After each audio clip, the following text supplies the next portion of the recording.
Welcome all. Here we go. We get people coming in the virtual door. Slowly walking in.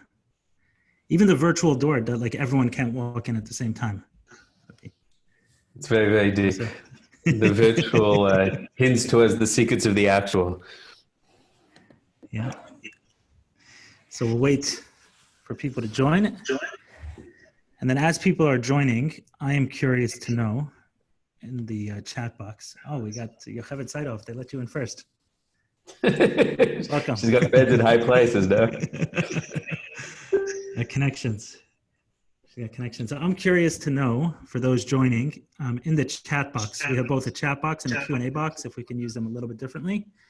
The chat's kind of to say what's up, and the Q&A is for deep, profound questions. For the chat box, I'm curious if whoever's on, were they part of the 12 steps to Kabbalah or they weren't? So just a yes or a no. Or just... Part of our previous session. Oh. Wow, here they all come. Yeah, a lot of yeses, mostly yeses, which is, I guess it speaks for itself about the impact you had, Rav Katz. They wanted to hear the meditation. You were there too, Eli, you know? I'm curious if my mom is here. My mom told me that was the best feedback. She told me that she used to have a neighbor which meditated and would invite her all the time. And she's like, no, I'm not into it. I'm not into it. That like, I'm practical. And she said when she heard Rav Katz describe meditation, it was the first time she was intrigued enough to say, I'd like to attend. Tell me if that's actually happening. So, we got rave reviews from her last time, didn't we? Yes, we did. Was anybody else watching, or we were just there for your mom? Everything's for my mom, but excellent, awesome.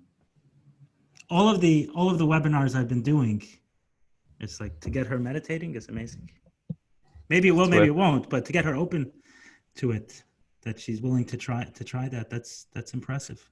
She's a courageous mother, and I'm sure she's seriously proud of you, of the impact you're making on a lot of people's lives. So she's proud of the beard. We get knackers however we can, Ali.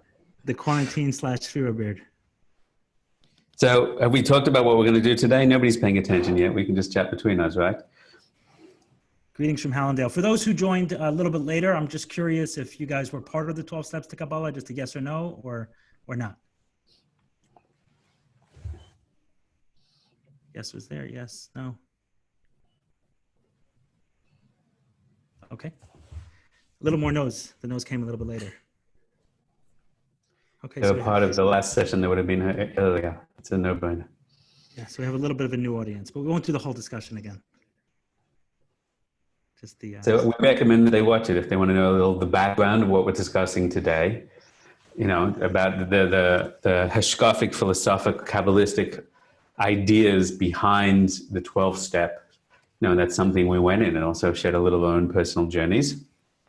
So we talked about, we offered, you know, a follow-up session to those that, you know, wanted a little taste of understanding of meditation and consciousness according to Kabbalah and Chassidus, and how that is a key part of any radical growth and spiritual change. And even the founders of the 12 steps, you know, that really was their MO, and their goal was to realize that, you know, that they heard from Jung, that they heard from other organizations around them, that, you know, Bill Wilson had known in his own experience that led him to explore LSD as breakthrough techniques in the 50s. You know, that they really felt that the spiritual experience is the core transformational opportunity available to humanity, more than group therapy and more than personal sharing and more than just inner work. You know, that there was a core behind it which causes radical shifts. And that's something that a lot of the Christian mystics that you know, AA was based on, was sourced on, you know, that really was also informed by the Jewish mystics, of course, goes without saying. So that's part of, one of the steps as well. Yeah, that's exactly. It's right in there, right? Step 11. So, you know, we thought we'd have a little time to focus on some of that experiential stuff today, both in theory and practice. I want to discuss a little about consciousness from a Hasidic perspective, a Kabbalistic perspective, to understand how addiction is formed within consciousness. And then we will explore together, you know, a little bit of, you know, dip our toes in to, some deeper meditational experiences. I bet some of you have done mindfulness. So this is going about 400 steps past mindfulness. We're just going to take a deep dive. If people have played around with mindfulness before, say yes in the box. And if you have not, say no. Let's get a sense of who's had like lots of yeses, yeses, yeses. Any no's? There's a no in there. One no. Great. Okay. So you don't have to. It's just interesting to know, what are people coming in with? People here who are here today, I'm learning this terrain, Eli. I guess you can't ask who is an addict or who is present tense and, working the program. But, if I was in a group, I'd want to know more because I want to understand where everyone's up to. So I'm obviously not asking for that level of disclosure, but I'm interested to know who has used meditation in a serious, deep way as part of their own healing process. And I definitely consider addiction. If you have a cell phone, you're probably dealing with addiction as well. If you're on social media, you probably do addiction. And even psychologically, it's not a joke. It does fit some of the descriptions. So I'm interested to know who has used meditation, in depth as an in-depth practice, and who's kind of like flirting with it, for lack of a better term. So let's see a little what people say, just to understand who's here. So we've got some no, floating, maybe they meant flirting, maybe they're floating with it, meditation, that's great. Lots of EFT, great. Daily, serious, very light, yes, no, maybe, fleur, dabbling, fine.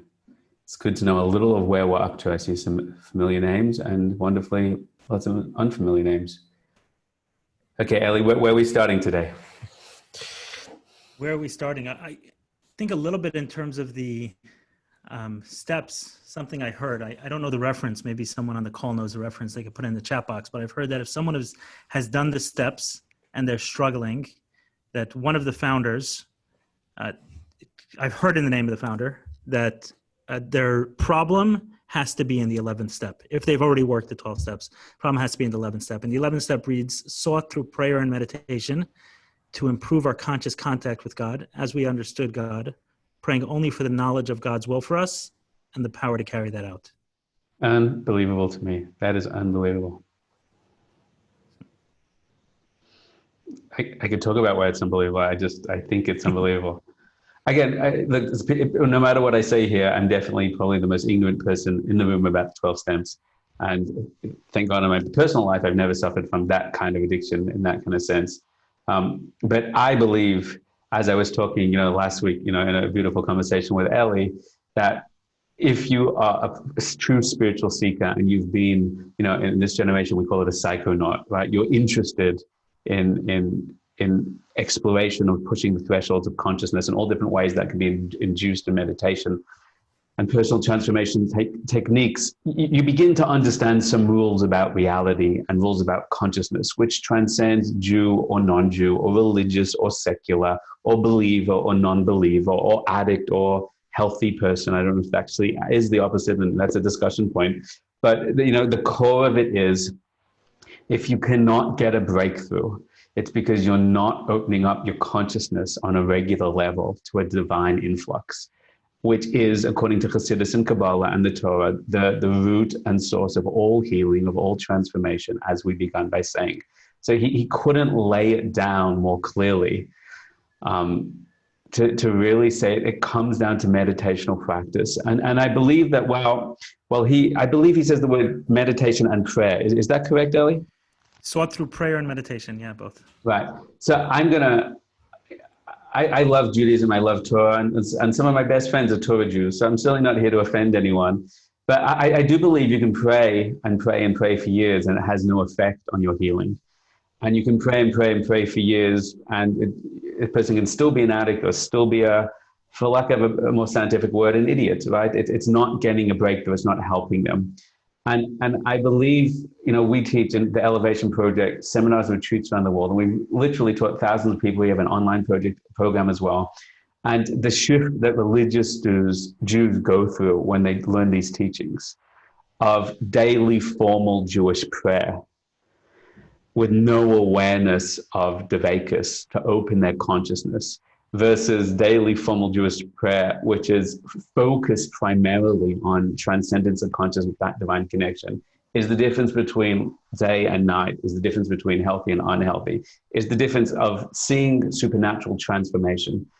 Biro Hanefesh Bahamas, Tikkun Amidus, all these things that, even from the Chabad Tzaddikim say is what happens when you pray. The Rebbe Rashab defines the two fundamental elements of prayer, right? And when I say these two fundamental elements of prayer from a Torah perspective, from a Hasidic perspective, I just want to be aware, and I'm not obviously attacking, we're just trying to open up things a little deeper. It's possible, yes, that a Torah Jew could pray 3 times a day all their life according to the basic level of halacha and literally never do this at all.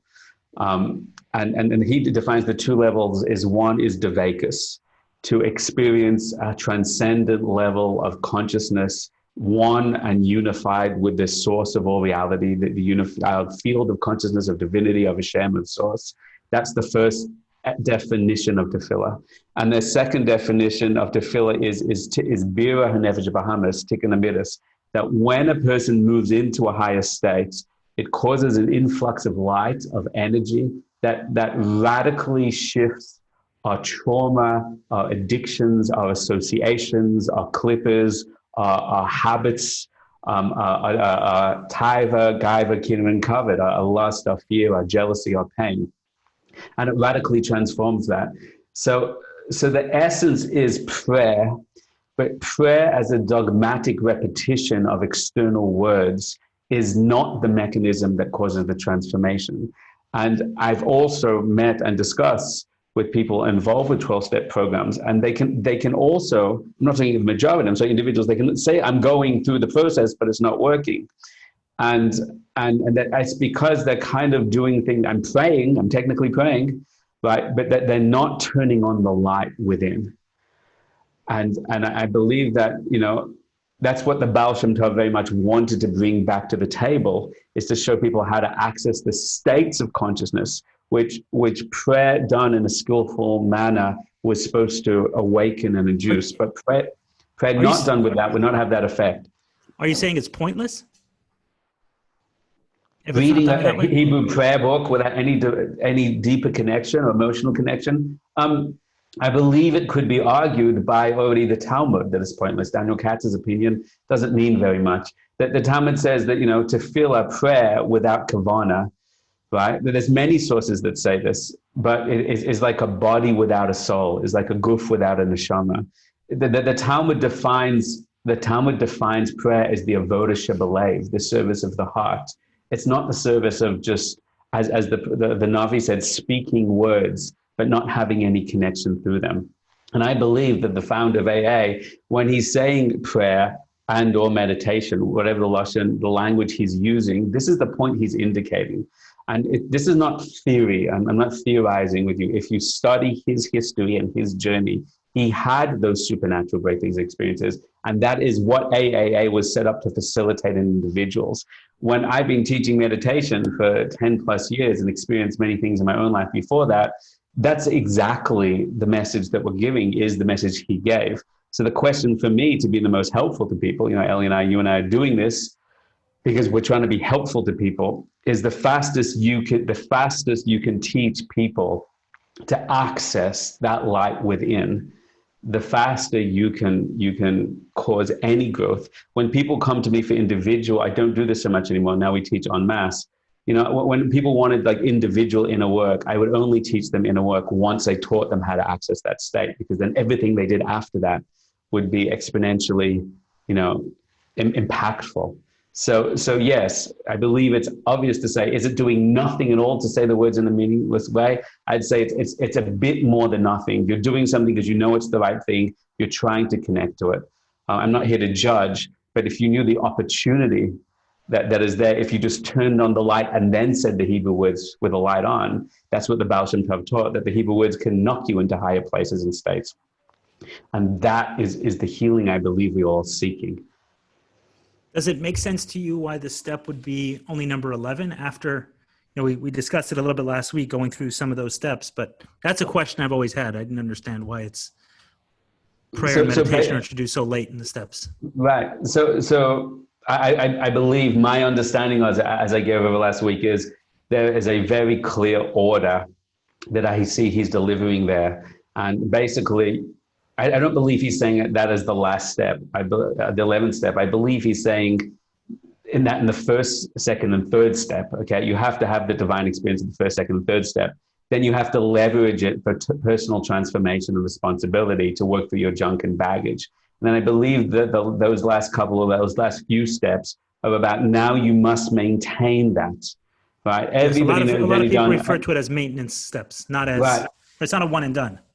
So I believe the first 3 steps are a no-brainer. I can show you, it's not about belief, that he wants you to have that spiritual experience. When you say I'm hit rock bottom, you say, Hashem, it's all up to you, however you understand God. That's when a person can open themselves with the right understanding to that mechanism. And you leverage that to work through your past, your history, to unravel the knot that is our consciousness.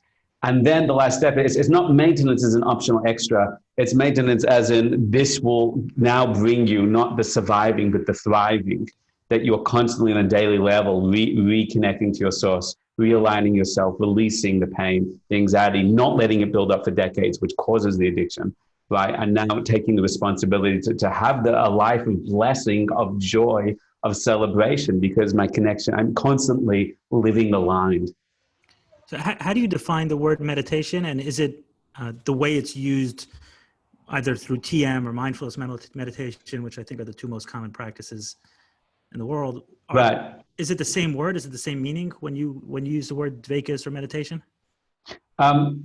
Well, Torah has, the word for meditation in Torah is hisbodedus. There are a few different words. Dvekas is a meditation. Hisbodedus is the classic general term. And hisbodedus is a term that literally means to self-isolate, to quarantine. But it's used from Avraham ben Rambam with a very specific meaning. And what he defines it as is, the Kabbalists talk that when you want to meditate, you have to go to a fast, you have to go to a quiet room in your house, you have to step away from the noise of life to come back to the self. But Avraham ben Rambam says it more specifically, that you're actually self-isolating yourself within yourself. You're going to the pristine, open, divine part of your consciousness and stepping out of your dinyon, the noise of the external mind. So in Kabbalah and Chassidus and Torah and Shulchan Aruch, the ultimate meditation is divine bonding and connection. And that is the source of all transformation and healing and opportunity. But there are many different mechanisms and benefits of different tools on the way to that and from that. Mindfulness is brought down in multiple Torah sources, including the Shulchan Aruch, that discussed which is called Yishuv Das, to settle the mind from the noise of the world, to return to your Das, to yourself, to your consciousness. TM is called Derech Chazara. TM is simply a mantra meditation, right? And it's called Derech Chazara in Kabbalah. And then you take certain words or certain terms, Rabbi Nachman, many other sages discuss it, or you take Shemus or Sirufim, and you go over and over again with certain letters or certain divine names. So these are, I would say, mindfulness and TM in a kosher version. I would say that they're part of the many tools from a spectrum of elevation of consciousness and mastery of consciousness, and the developing the revelation of the higher consciousness and allowing it to affect our lives and affect the world. And that's really the goal of meditation, which is to master the mind, to connect it to our higher self, and then to use that to live a higher life and to elevate the world through that. And then there's many of these standards, known in the West kind of meditations, which you see are fragments of the full skill set, of the full spectrum of what's really possible for human consciousness. Gotcha. Okay. So you're saying that there's room for all of these things and that they all exist and they're sourced there. But what we're going to do today, if I understood correctly, is a little bit beyond that or different than that. I would like to do today an introduction to Dvekas. Can I talk for a few minutes about why I think this is important and relevant to the subject at hand of addiction? Yeah. To be overly simplify the challenge of the addict, and this is deeply oversimplified, and I just want to preempt by saying I am not offering what I'm saying today as a end game solution to all the addicts and all their problems, right? And we're not kidding ourselves to do this. I believe that this is the core of what the founders were pushing us towards, And I believe that this is the missing link to people having real radical breakthroughs. But it's a no-brainer that every individual is complex. It's a no-brainer that they need a whole system and a whole process and support, et cetera, et cetera. So a person that would extract this, I believe if a person extracted this and used this as the only tool in their healing process, it possibly would give a few individuals breakthroughs. But by and large, we need, whether it's the 12 steps, whether it's, whatever process you are on. So I'm not offering this as the be-all and end-all, though I think this is an unbelievably important foundational tool. According to Torah, a very simple understanding of consciousness is, well, there's thousands of states of human consciousness. There's primarily two states of human consciousness. And I don't know whether people here are into the Kabbalah side, whether they're into the Jewish side, and I'm not just assuming they are. There are some things that I'm saying right now that may appear to some people as dogma, and therefore I'm giving everyone permission, as if you need it from me, take it or leave it. But if I take off the black hat and I take off the religious side of me, from my own personal experience in meditation, from my own personal experience in Buddhist meditation, from my own personal experience in Sufi techniques, from my own personal experience in life amazing moments, I know these things not to be dogma, but for them to be a reality. So I'm asking everyone to just approach it from the point of view of objective experiences in human consciousness, which millions of people around the world would validate from their own experience. There are primarily two modes of consciousness.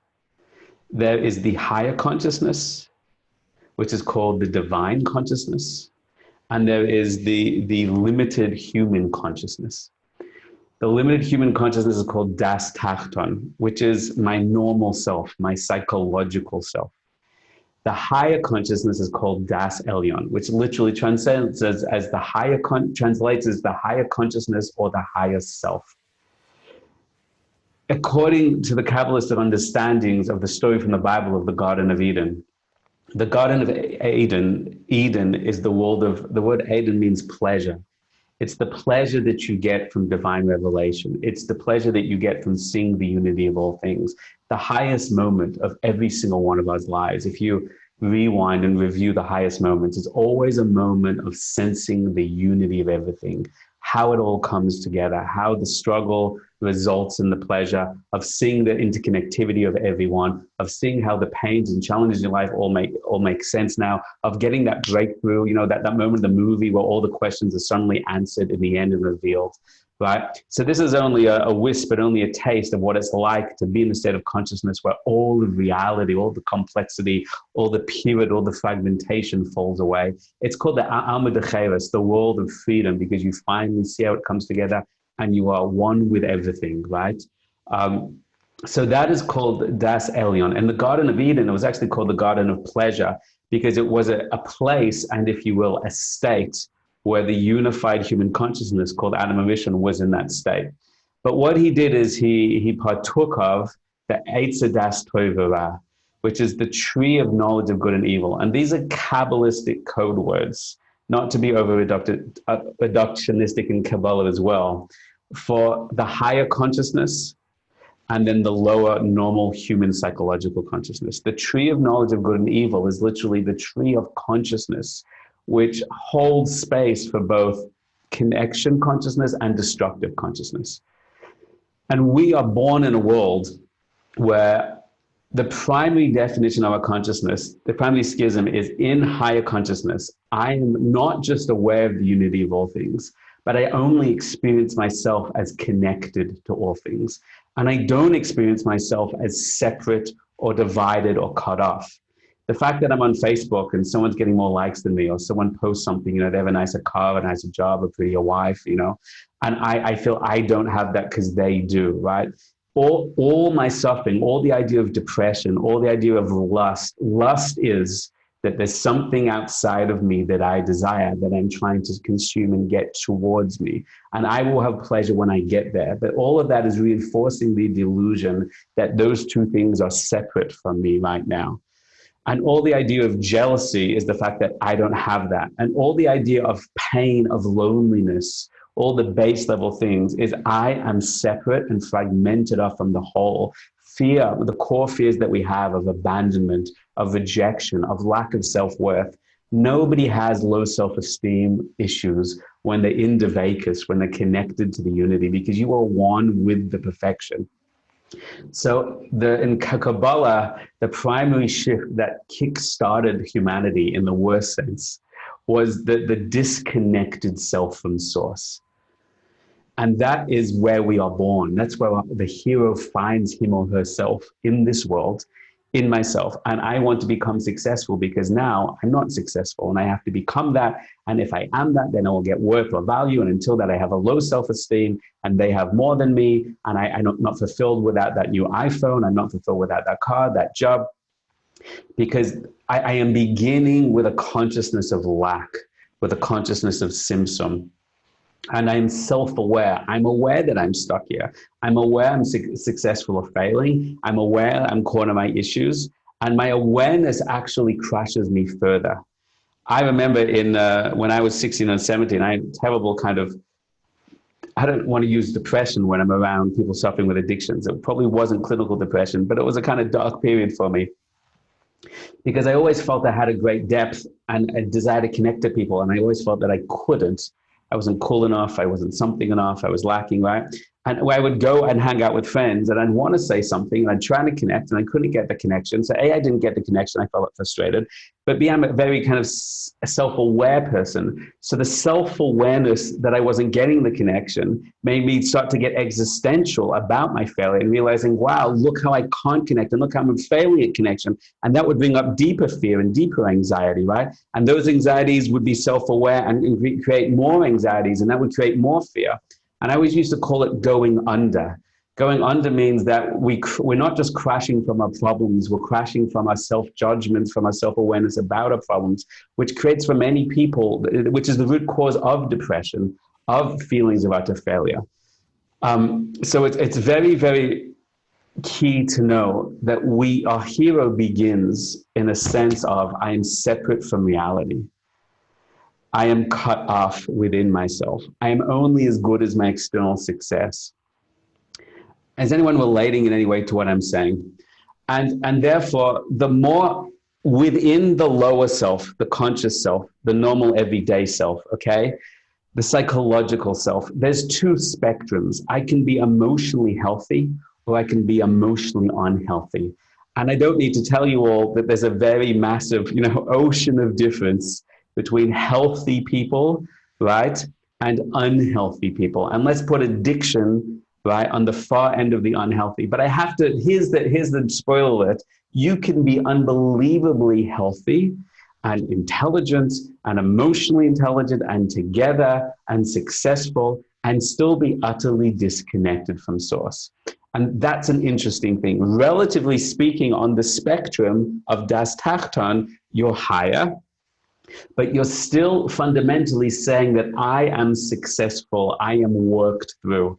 I don't want to attack anyone, but someone showed me this video of a guy called Tony Robbins. It's a guy here he is on stage, and he's so successful and handsome, and his goal is to stand in front of 5,000 people and tell them, I just flew on in a helicopter and I make $1 billion a year. And that he's like made an incredible impact in helping a lot of people. But it's an example of someone who's very together and healthy, but is still reinforcing to some degree the fact that he's not at one with everything. He still needs to know. He needs you to know of his success. Again, I'm not attacking that. We're just talking about the model. And within that spectrum of healthy and unhealthy, we're still in Das Tachton. But all ultimate evolution of consciousness, the ultimate spiritual development, is the degree to which we begin to break down the illusion and delusion that myself actually operates in a separate level from the higher self and the higher source. And as I am unhealthy, we're all unhealthy in some way. I have fear, I have doubt, I have unbelievable trauma. I have, shocking addictions, which are embarrassing. Not just the addiction, as you were saying last week, it's the shame about the addiction, right? And the embarrassment about the shame and the feeling of how I'm messing up my life because I'm so shameful and all these levels are piling on. And it gets to a point where all healing on a basic level, all psychological transformation on a natural level is done by awakening the consciousness, the das, to become aware of what the emotions and the body's carrying, the shame, the trauma, the fear, the lust, the jealousy, and to use the das to work through the emotional blocks. And that's normal psychological, personal development. But what the founders of the 12 steps worked out is the same thing the Baal Shem Tov taught, is the same thing that Shimon Bar Yochai and the Ariya Kadash and all of our sages knew, is there's a get out of jail free card, which we all carry in the pockets of our heart. There's a supersonic express to healing, which is when you take your lower consciousness and you melt it away before the higher transcendent consciousness. Then what it happens is it rapidly melts away all the illusions of fear, of shame, of abandonment, of lust, of ego, because all of that darkness in all its multiplicity and all its complexity and all the layer upon layers of all these issues, they all are confronted by the truth that you are not so shameful that you're unworthy, because you are absolutely worthy, because you're connected to the light of everything. You don't need to lust after something after you, because that is your way of seeking pleasure as a form of release. But the ultimate pleasure is when we connect to our source. You're not, have to have anything to be ashamed of, because yes, while you may have, strayed from home, this is your home, this is your source, this is yourself. And in that, how could I think I could never get back when I am now back and I was never gone at all? So the delusion rapidly falls away when it's exposed to what's called the world of truth, the world of emes. So, is it an end in itself, as far as you're concerned, the meditative state, or is there another purpose beyond it? Yes. So this is a classic discussion in Torah ideas. It is not an end in itself. It actually is the end game of humanity. But, what I believe, what you mentioned last week about the 12-step process, as we move towards the end of an individual's healing, then the next stage is about taking responsibility for other people's healing. So in Kabbalah, we are all called an olam katan. We are all a small world and a small universe. And we live in a big world and big universe. So our first responsibility is to heal ourselves. And the power of Dveikus, and then maintaining and living in that Dveikus, is the radical shift the Baal Shem Tov wanted to make accessible to everyone, of how we can perfect ourselves. But once we are embodiers of that light, then our responsibility is not just do a tikkun olam, a fixing of the internal world, but then we now need to shift to bring that wisdom, to bring that light to all people with their challenges. Torah goes a step beyond, not just help alcoholics with their alcoholism, right? Now we have to affect governments, we have to affect media, we have to affect global consciousness, we have to affect environment, we have to bring Torah and wisdom out. So it is the end goal, not just to access it as a state, but to integrate it as a way of being is the beginning of every individual's journey. But then to step beyond the self, to the family, to the community, to the whole, and because there's a part of us that can never be healed until the world is healed, because his kalas and kashas are all included as one. So that's part of it. And then the other thing I wanted to offer here is what the Baal Shem Tov says, and I think this is so key in healing addiction. Again, I am not an expert in this field. I've worked with individuals whatever way I can. And, Eli and other people all know much, much more than me. But I have zero doubt that this is a truth, what I'm going to say right now. The primary essence of overcoming addiction, like all forms of human suffering, is the realization that everything we seek out in the world can be found in a healthier, more deeper way already within us. And there's an idea which I call psychological immunity. Psychological immunity is really called hishtavus, it's called yeshiva das. Psychological immunity is the idea of why are some people more prone to becoming addicts than others. Right? And I think you're more sophisticated in these subjects. I think we're moving to a generation where it's not because heroin is so addictive that everybody that tries it instantly becomes an addict. We know many people have alcohol and don't become an addict. Unfortunately, many people see pornography and don't become to such a degree. I think the truth is more people than we acknowledge I do have an issue with it. I think that's kind of a no-brainer, thanks to the wonders of iPhones and modern technology. But I think not everyone ad kedei kach goes to such a degree. And the answer is there's a lacking of core psychological immunity. And psychological immunity on a basic level is something called das. That the more a person has a sense of self, a sense of the goodness of self, the light of self, the moral and ethics of self, the more they're not tortured, burdened, overwhelmed by fear, anxiety, pain, lack of self-esteem, guilt, trauma, right? That means when the body moves towards something, fear or anger or lust, right? Then they partake and the consciousness says, okay, that was nice, that was fun, that was good, that was pleasurable. And then they have meaning, they have focus, they have what's called the center point, the nakuda of consciousness, which is a self, which is the manhig, as Rabbi Nachman calls it. Manhig is that can guide and align the system and keep it together and focused.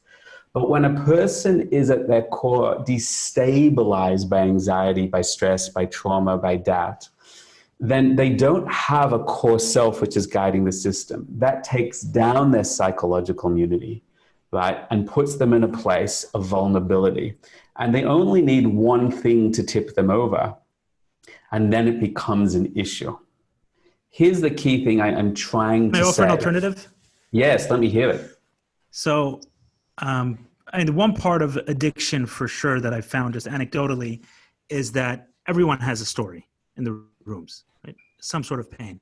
But what's also not true is that everyone who has that story has an addiction, right? And we can separate, the word addiction is used in different terms, just in much the same way people use the term OCD or depression in different ways. We can be sad, we can be having a tough day, and then there's clinical depression where it's a different level. Same with OCD. There's OCD where I need the room clean, and there's OCD where every 5 minutes I'm going back home to make sure I've locked my door, right? There's different levels of OCD. And the same is true with addiction. While a lot of people have a phone addiction or sugar addiction or pornography addiction, the question is what happens if they work through that initial stage, right? Those 30 to 60 day period where anyone who takes sugar completely out of their diet is going to go through withdrawal. But only an addict will take sugar out of their diet for 20 years. And then when they have a bad day, their first thought is, let me go back there. So when we're talking about an addiction, we're talking about that psychological addiction that still sets in. They can be free from it. They can be free from it in a general capacity. But however high their immunity is, once the disease reaches above that level, then the very first thought will become, let me go back there. Versus someone who's just dealing with a physical addiction, they can pull it apart. However, in my own experience, I had someone call me about his son who was a porn addict. His son was in his 20s and his father was, his father, however much older. And he was very distraught about his son's addiction, like really distraught. And even a part of it felt disgusted when I was listening to him describe his son and his son's behavior. And he was a rabbi. He was a very, very well-respected person in the community. And I asked him, as he was talking, I asked him a question. I said, can you take me back for a moment to when your kid was a child? Tell me, was he your most sensitive child? Was he the one who was most other-centered? Was he the one who was most obstinate about justice? Empathic to some degree. Right. Justice, truth, right? Were those things so important to him? And that's what I found almost uniform with addicts. And Rabbi Shais Taub has a book called God of Our Understanding, where he says this amazingly is very often the addicts, you put 10 people in the same room, they experience the same thing. And then one is just so distraught over the experience. And then that pain is what they need to anesthetize. In the room, they talk about the God-shaped hole. We're trying to fill our God-shaped hole with alcohol, with pornography, with adrenaline, with whatever it is we can get inside us. But really, it is a God-shaped hole. So what Reb Shais Taub says, he says, for the average person, spirituality is a luxury. And he used the word lightly, but meaning they can appear functional to the world without any level of spirituality, that spectrum of healthy versus unhealthy that you spoke about. But for an addict, spirituality is not a luxury, it's a necessity. Life or death. It's life or death. It's life or death. If they don't infuse spirituality into their practice, then, or we, you know, as an addict, if that's not infused on a regular basis, then we become people we really don't like, and people who are very, very dysfunctional to ourselves. So I see it in a way that what I've seen with addicts is you see the most beautiful, sensitive souls, which have the capacity to go in either direction. So this is beautiful. Thank you for clarifying these things. There's 1,000 points I want to pick up on, but we both know we're not here for 2.5 hour discussion right now. So I want to come back and we'll spend 2.5 hours on what you just said. There's a lot of beautiful, insightful points there. I'm going to just take the end of it rather than the interesting points you spoke to along the way. This is exactly the point I want to speak to with the Vekas. This is exactly the point I want to speak to meditation.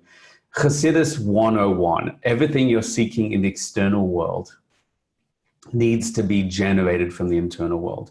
That is the definition of psychological and spiritual mastery according to Chassidus, and ultimately from Torah. And what that means is these people are experiencing an existential devastation on the inside.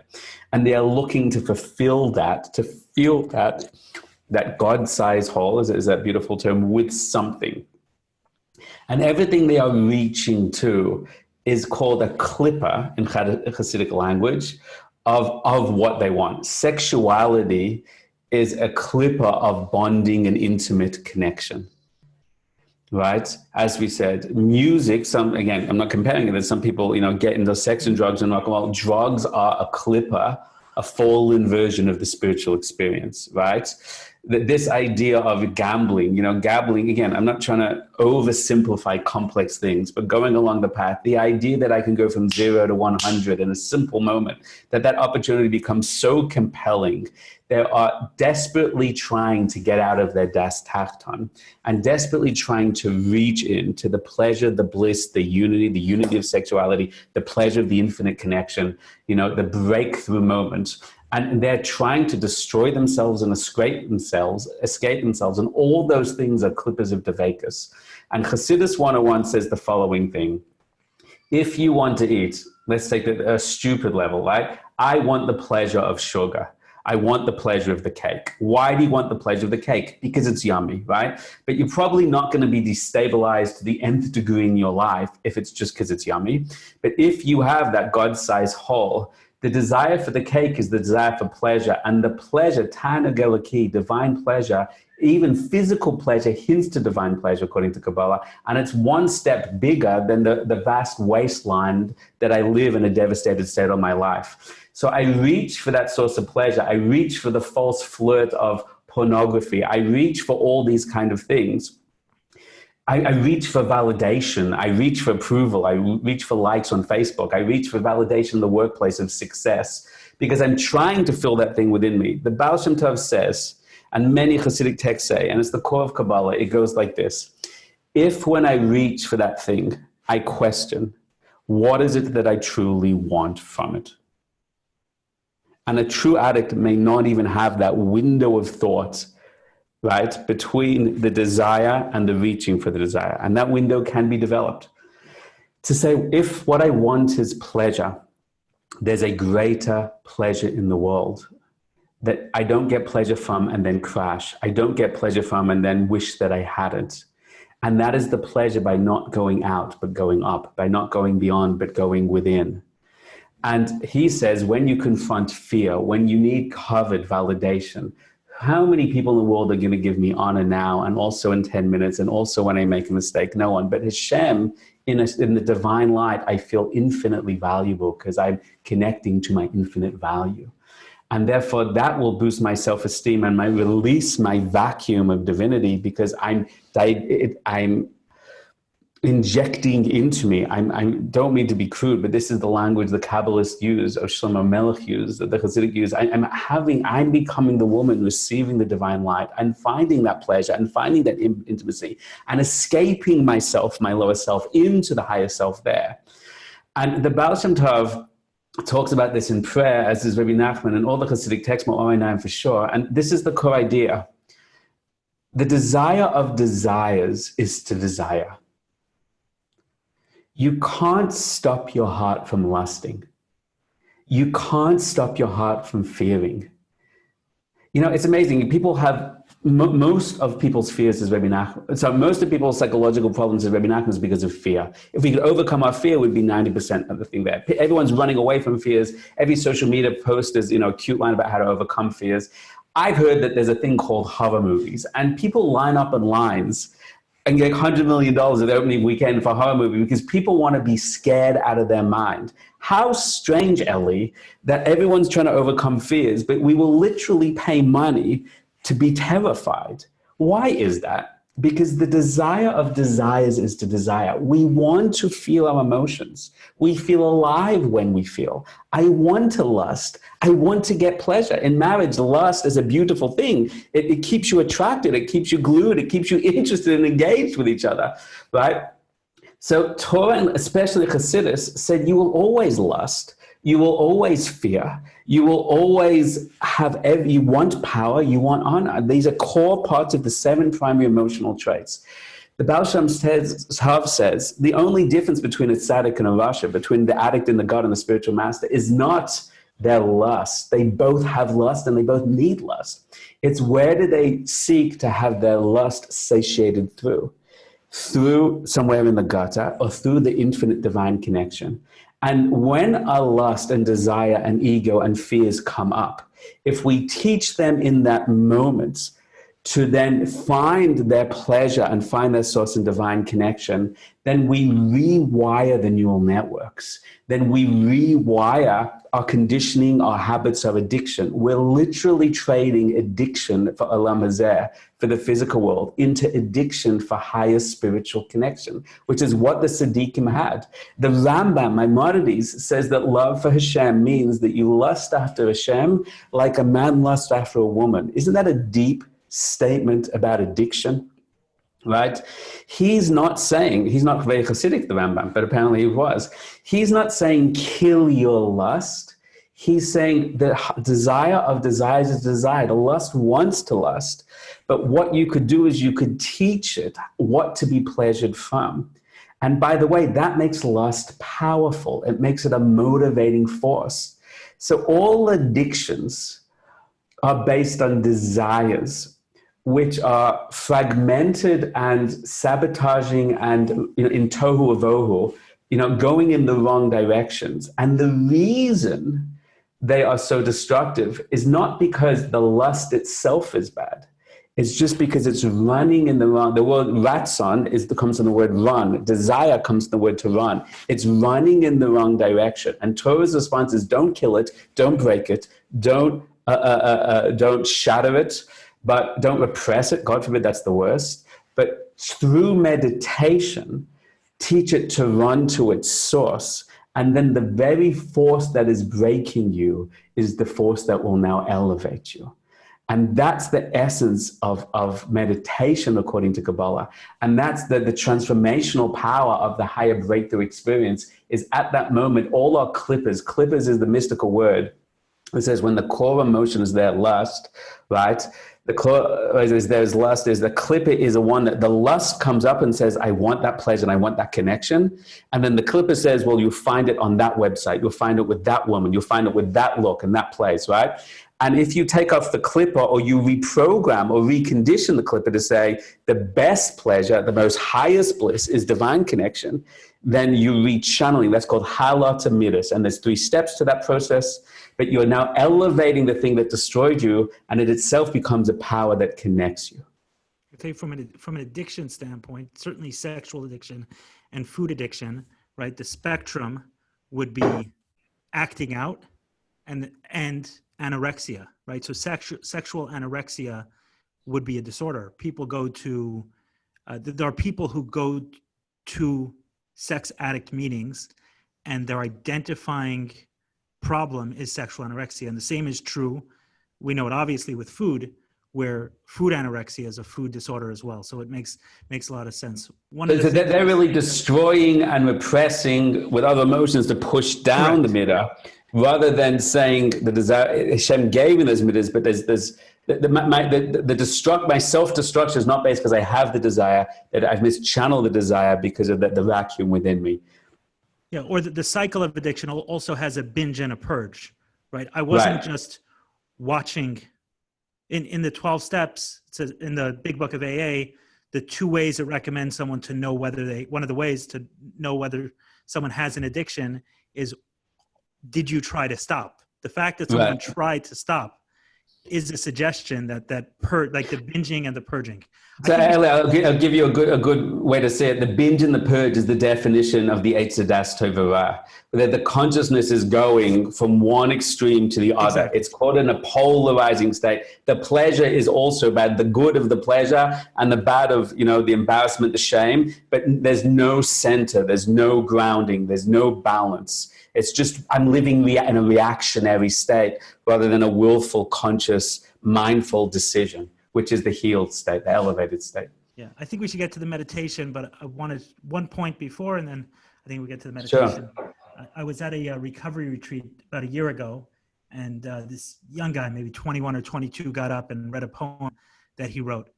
And the refrain, I don't remember the whole poem, obviously, but the refrain through it was, he was talking about a heroin addiction. And he said, the first time I put that needle in my arm, I was aiming for you, I missed my mark.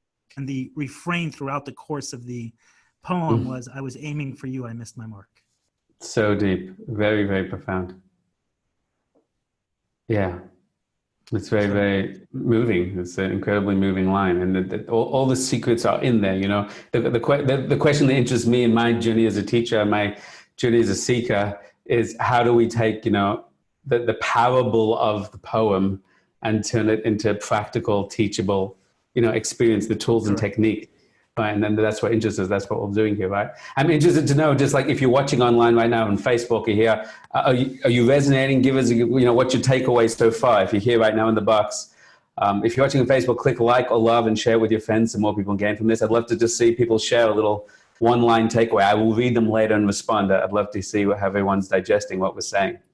Okay, where are we up to, Eli? I think we dive in. So let's dive in. About a meditation. Okay. We're close to 2:00. Right. So now I'm going to heal all the addicts in 30 minutes. You ready? I'm just going to click my fingers and there's no more problems in the world. Wasn't that awesome? Yeah, we're going to put that out as an audio file only, and you're going to get... I think Ryan's already captured that line. Yeah. just an audio extraction, not seeing the smile. There's a new poster of Doniel Katz with his hands up. I promise to heal all addicts in 10 minutes. Right. Or your money back. How much did they pay for this session? So let's step into... That's right. Your addiction back. That's not much of a promise, by the way. I know. It's probably more realistic. Let us do something short and sweet, okay? We have whole programs where I teach consciousness and I teach Torah and I explain how meditations work. I'm going to take the liberty, if you'll come with us on the journey right now, to not explain to you what I'm doing, but just to do it, okay? And basically what I'm going to do, here are the basic steps. I'm going to quieten your mind so there's less external distraction, number one. Number two, as I'm going to awaken positive, holy emotional states, so you become some kind of magnet for the highest states of your Das Elyon, for the emotions of the divine soul, the minutes of the Nefesh Elokis. So I'm going to quieten your mind, okay, and quieten your body to take out some of the noise. It's called hashkata, silencing of the mind. Then we're going to, we want to get out of the Das Tachton, the lower consciousness. We're going to awaken positive emotional states, which have certain reference points to spiritual experiences or moments of connection in your life, which opens up our spiritual sensitivity. And then we're going to leverage everything we can to try and move into something higher beyond our conscious mind. We're going to use visualization and emotion to a degree, and then we're going to let go of visualization, emotion, and see if we can connect to something beyond that. I'm not trying to heal you right now. I'm not trying to help you overcome an addiction. rule 101 in elevation, the elevation program, the project that we run is, the biggest block to having a spiritual experience is your desire to have a spiritual experience. That's the drill that you have to know. Because I need to have a spiritual experience. I need to not be addicted. I need to overcome my blocks. That is ego. I'm such a failure. I'm so stuck. I'm so identifying with my destructiveness. I so desperately need to get out of it. The pain and the angst that you feel is further encasing and entrapping you within it. You understand what we're saying here? Great. So what we're trying to do right now is say, it doesn't matter. This is not going to help me. It's not going to cure me. I'm just playing Islamdus. I'm playing with consciousness, and I'm curious about what I can open to or what I can connect to. And that's the whole game we're playing right now. It's only going to take a few minutes. I'm not going to leave you to close your eyes and count the sheep or, see the clouds passing by. There's nothing so abstract. It's going to be focused and to the point. And to come on the journey, your mission, should you choose to accept it, I need you to commit to I don't want to be healed in this moment. I want you to decide that right now. I'm not looking for a desperate breakthrough. Fine, good. I want you to decide that I'm willing to try something, even if it's unusual, in a playful, open, curious manner, okay? Number 3 is, even if meditation never works for you, it doesn't matter. We're using something different here, something a little deeper here. And I want you to commit, I'm willing to try meditation again. I've come to the session, I've listened to the Rabbi and Eli talk about all that crazy stuff. So I'm willing to just take it with a fresh mind. Just in case there's anyone on this call who doesn't identify as an addict, beyond my mom, because I know she's on the call. What will happen if someone's not an addict? Will they go up to the cloud of smoke? I'm not dealing with addicts right now. That's exactly the point. Now I'm dealing with a few hundred human beings and showing them, I told you last week, Eli, I don't like the line that I am Joe Smith and I'm an addict, because you're not an addict. And the line that I'm an addict, I'm not arguing, God forbid, with the masters of the 12 steps. There's a lot of dogma there, and anyone who does, we lynch them. Right, the religious people hate me, and the addicts will hate me. Great. So all I'm saying is that the essence of Chassidus is to realize you are not an addict. You're a divine soul, right? And every human being needs to get at that lower state of consciousness and tap into that higher divine state of consciousness. And that's where I want to take you. When we get there, that is called Shekhinah, the divine feminine presence. And in her light, she knows what we need.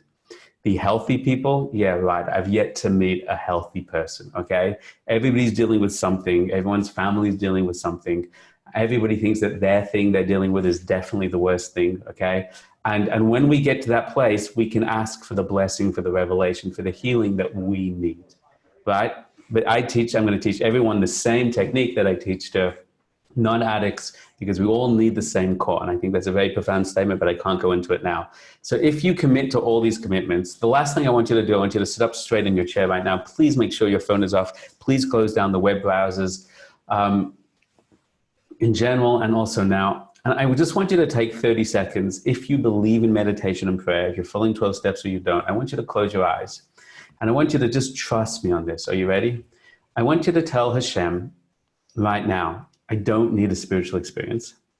And I bet there's somebody in the group right now that needs it more than me. And Hashem, please help them have that experience right now. I want to surrender your need and give it to somebody else right now. Hashem, if he wants, could also give you the experience as well.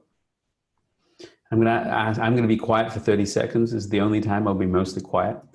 And I want you to commit right now to give it away with joy. And by the way, if you're so desperate, no, I need it too, fine, you can take it too. That's not a problem. But I want you to see if you can give it away and trust that you're so worthy of love, that you're so successful in your journey, even 1,000 times you failed, that really you could give to another right now, rather than desperately grab it with 2 hands for yourself.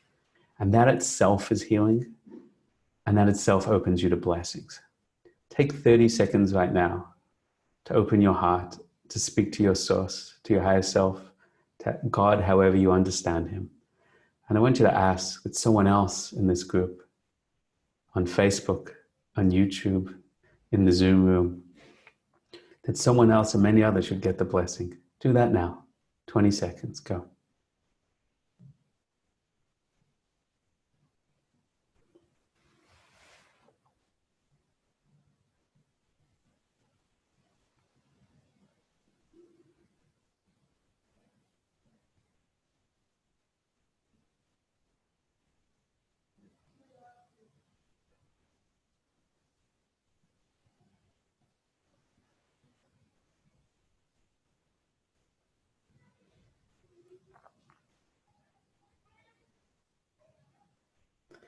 Wonderful. I want you to keep your eyes closed right now and commit, if you can do this with a smile in your heart, to keeping your eyes closed for the whole 10, 15 minutes that we do this exercise. Whether you're sitting, whether you're standing or lying down, I want you to just choose to allow your body to relax. Don't demand your body relax, just choose. I want you to allow your shoulders to relax. Allow your shoulders to feel warm and relaxed. Just to melt away, loosen up and relax. Allow your arms to relax. Your arms, your wrists, your hands and fingers are just melting and relaxing. Melting and relaxing. Great. I want you to allow your torso, your chest and back, your stomach and lower back to relax. Everything just feels warm and relaxed. Choose that it will, and it will. Your hips and legs. Your legs are relaxing, your hips are relaxing. Warm and loose and relaxed. Your feet and your toes are melting away. Melting down, warm and relaxed.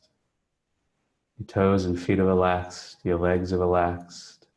Your torso, your arms and hands are relaxed. Your shoulders are relaxed. Your neck is relaxing and loose and relaxed.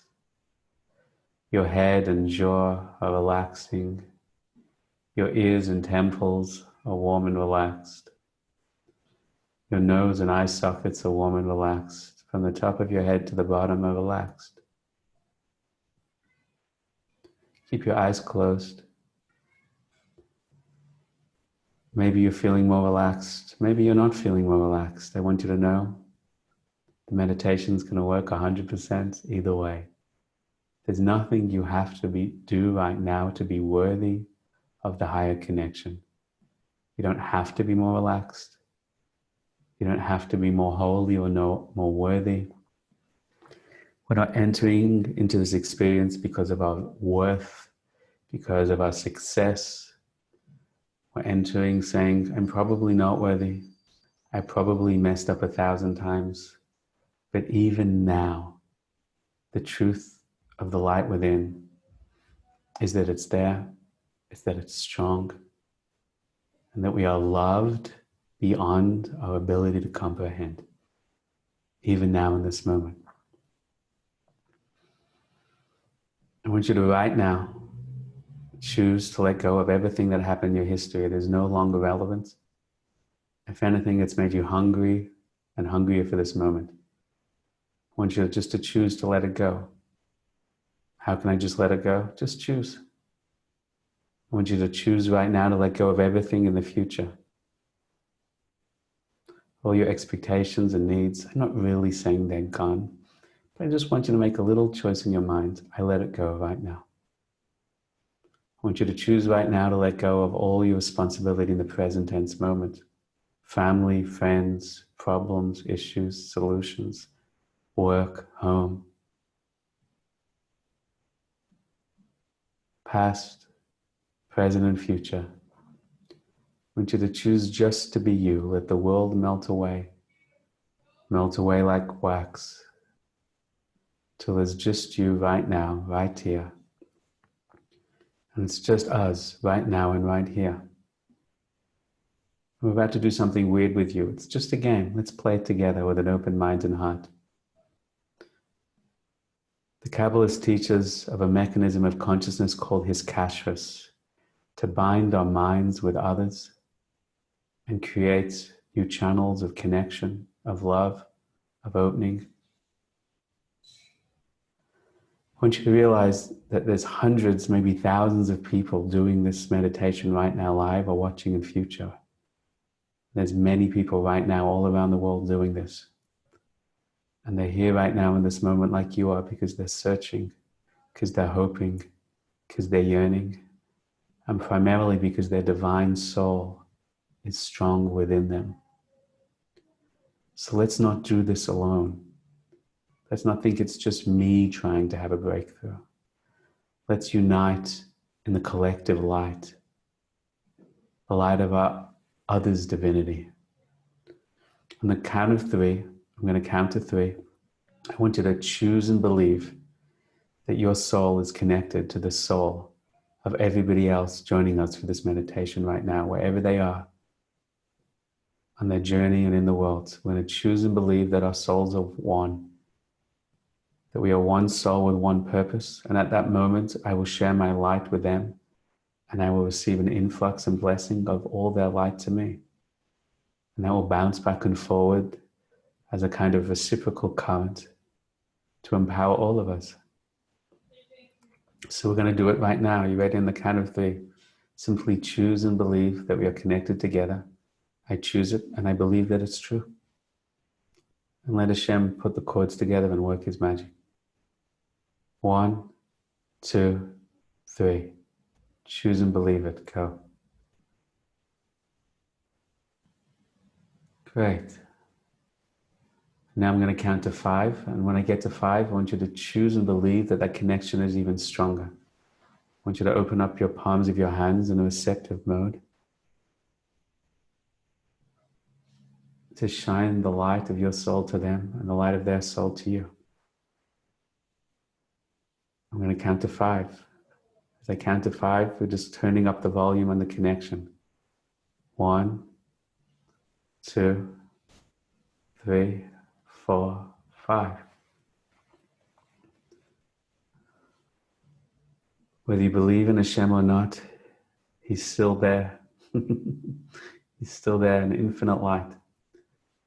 On the count of 3, I just want you to choose and believe that your consciousness, your soul is now connected to its source.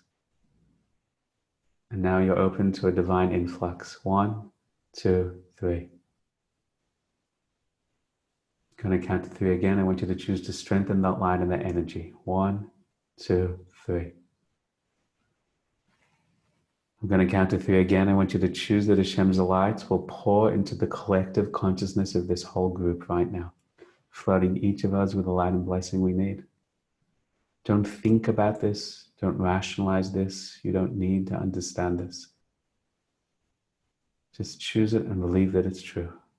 Hashem's infinite light floods into the collective vessel, kli, of this group and blesses us all.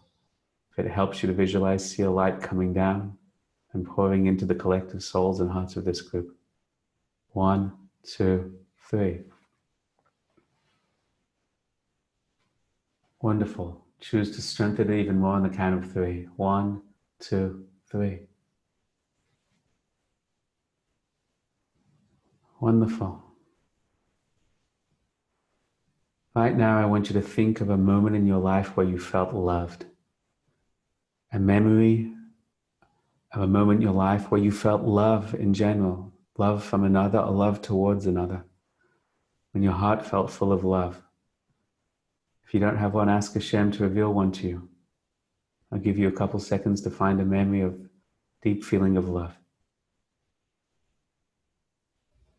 Wonderful. Right now, I want you to watch it like a short movie, a short video clip. I want you to go to the exact scene, the exact moment when it was at its pinnacle. I want you to tell yourself the story. I want you to watch it like you're watching a movie. I want you to be conscious of adding color, sound, smell, all the senses, details. I want you to tell the little clip in a few seconds from beginning to end. Do that now.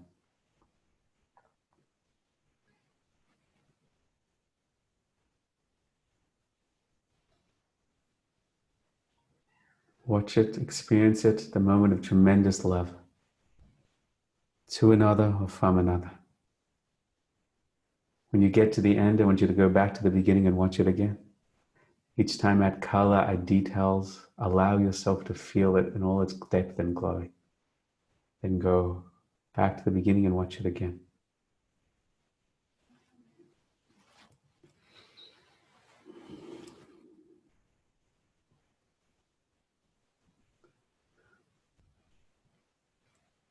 Wonderful. I want you to choose right now a memory, a time in your life when you felt holiness or transcendence. Holiness or transcendence. May have been a moment in a deep meditation. It may be in a holy time of the year, a holy place in the year. Something magical, spiritual, transcendent. You sense the unity in all things.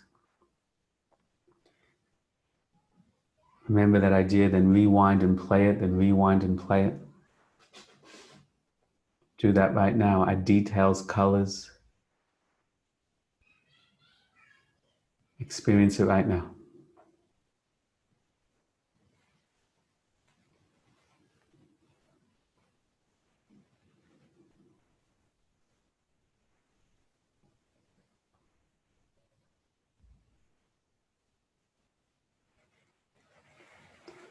Wonderful. Number 3, I want you to choose a memory, a moment in your life when you felt tremendous awe. Tremendous, like you were outside in a desert and there were 100 billion stars. Something spectacular in nature where you felt truly humbled, truly small in a powerful, beautiful way of how magnificent creation was. Something amazing that happened to you that you can't believe it happened, where your mind boggled and you were in awe of it. Choose that memory right now. Watch it like a movie. Rewind and play. Colors, details, sights, sound.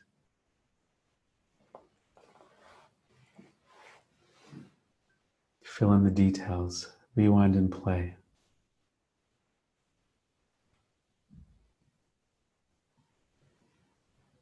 Feel humbled in that moment. I want you to go back now to the first memory of love. Rewind and play it, rewind and play it. Experience it again. Ahava. Do that now.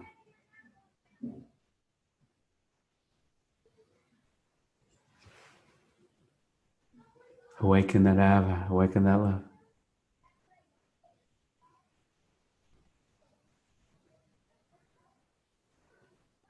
I want you to go to the second memory right now of Kedusha, of transcendence, of holiness. Rewind and play, awaken that right now.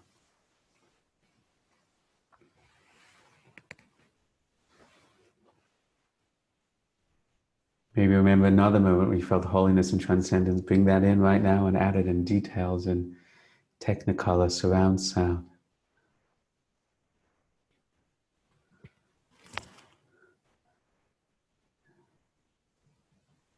Now go back to awe, to fear, to humility before something extraordinary. Rewind and play.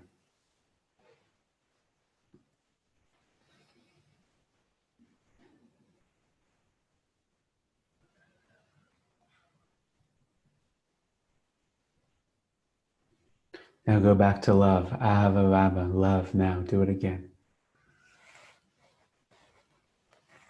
Now go back to holiness, Kedusha. Do it again. Now go back to awe, Yira. Do it again. Back to love, holiness, awe, love, holiness, awe. As you go round and round, keep doing that yourself, round and round. I want you to begin to see that these are not separate sensations. They're all truly different dimensions of divinity. I want you to begin to tune in as you cycle round and round to the love within holiness, to the holiness within love, to the holiness of awe and fear, and the awe and holiness, to the love in awe and the awe in love.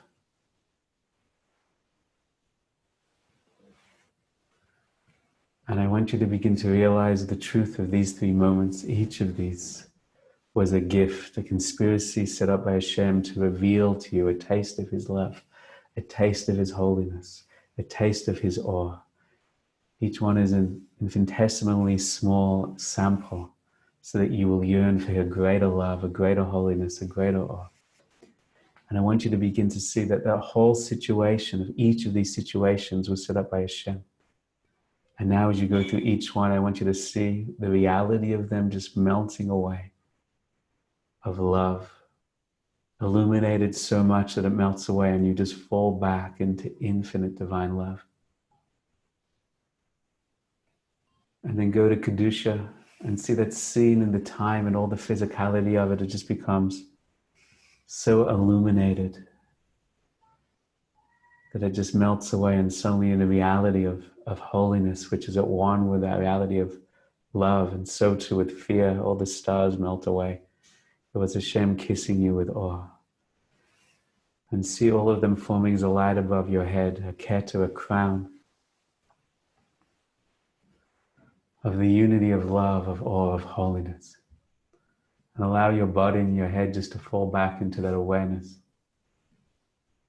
And I'm going to say to you right now the divine name that embodies all of them, whether you know these name, whether you know these letters or not, just choose and believe you're connected to the ultimate highest light of this name.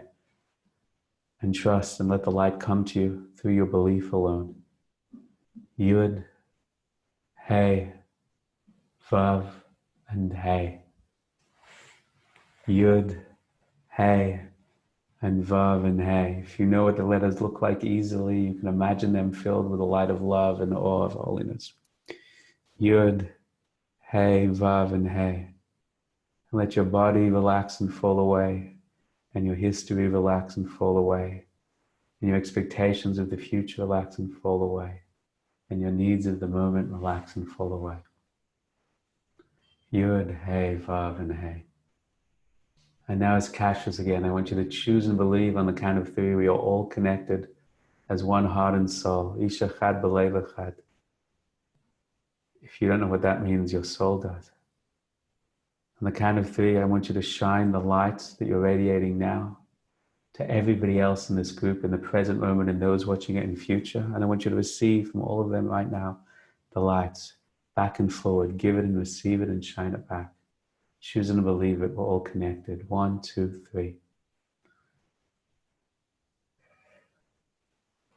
We're going to strengthen it right now. 1, 2, 3.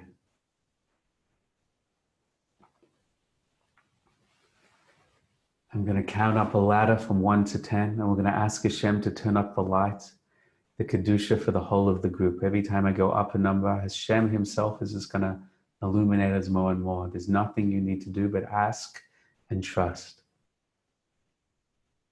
Just gets brighter and brighter. Here we go. 1, Malchus. 2, Yesod.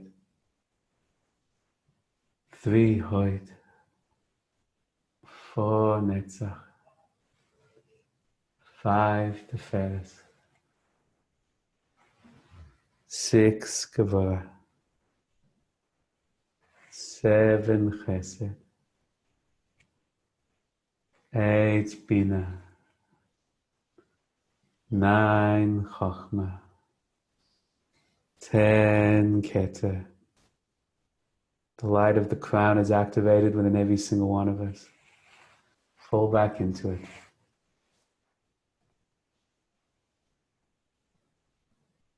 I'm going to teach you a mantra right now. Just say it in your own mind and connect to the ideas. Rabbono Shel Olam, Master of the universe, source of all reality, who's creating us right now. You are creating me right now.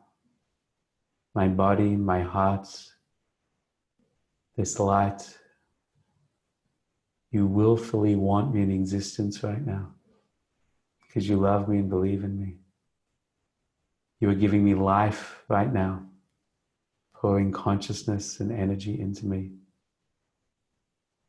And therefore I choose right now to bind with you, to connect with you, to draw only from you, all my needs from you, all my desires from you. And I choose right now to disconnect from everybody else and everything else in the world, to to let them go. Hashem, God, as I understand it, source of all reality, beyond all reality. You are creating all of reality right now and me right now. Every cell in my body, all my DNA is being consciously, willfully generated independently in every moment right now. And now, and now. You're giving me life right now. Giving me energy and life force right now. With so much love. And therefore I'm choosing right now to disconnect from everything else and to only draw from you, only desire you, only connect to you, and to disconnect from all my other needs in the world, all my other expectations in the world.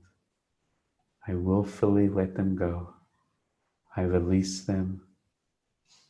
I no longer embrace them. And I turn back to Source.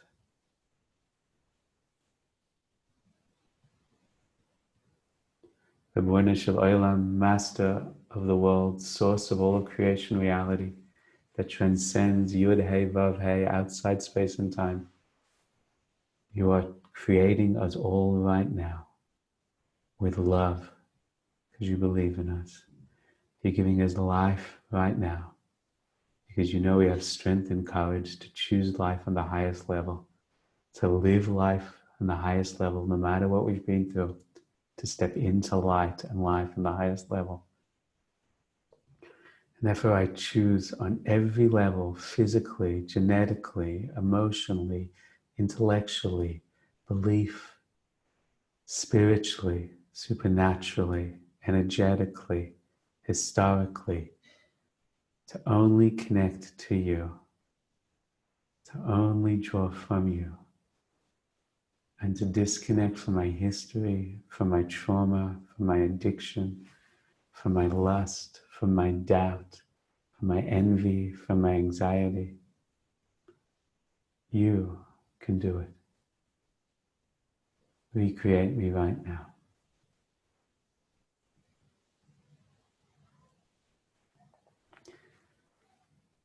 I want everybody to choose one great spiritual master, a tzaddik, from the Torah, from Jewish history, that we're going to ask for help and support in our process to Chus Avos. Every Kabbalah and Hasidic text discusses this in depth. Trust me, this is halakhically fine. It could be Rabbi Nachman, the Baal Shem Tov, Lubavitcher Rebbe, Shimon Bar Yochai, the Ariya Kadash, Maharal, Sarah, Rivka, Rachel, Leah, Esther, Abraham, Isaac, Jacob, whoever you want. Choose one right now. I want you to just say their names either in Hebrew or in English. Visualize the letters right now. I want you to think of one thing you love about their story, one energy or character trait they had, something that inspires you, something that you yearn towards, something that for a reason you don't even understand, you just sense a resonance with right now.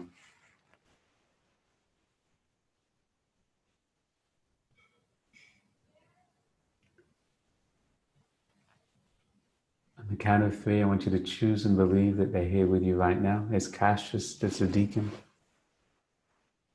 And ask for them to be present, to ask for your soul to go be with them wherever they are in their life right now.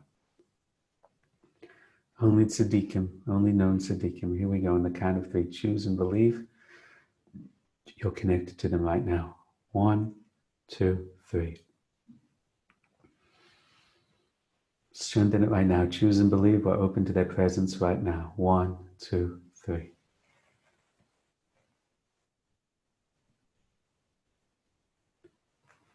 If you sense their presence, if you sense light, I want you to ask them for a blessing, ask them for an insight, ask them to pray for you.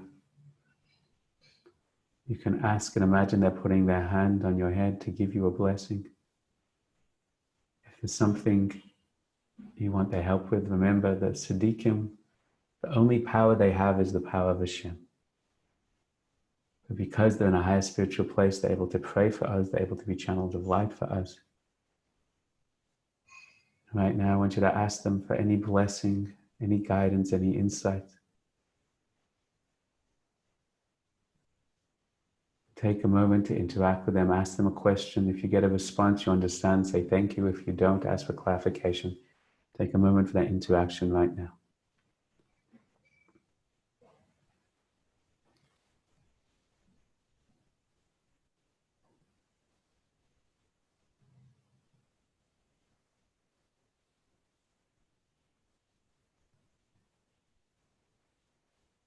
Ask them also to give a blessing to everybody in this group right now. For them to share the guidance with everyone in this group right now, to support everyone in this group right now. All the hundreds and hundreds of people here.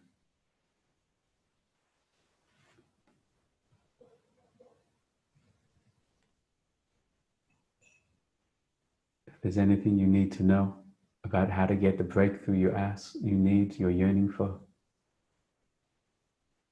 ask them for any insights, any technique, any process, and wait to hear a response.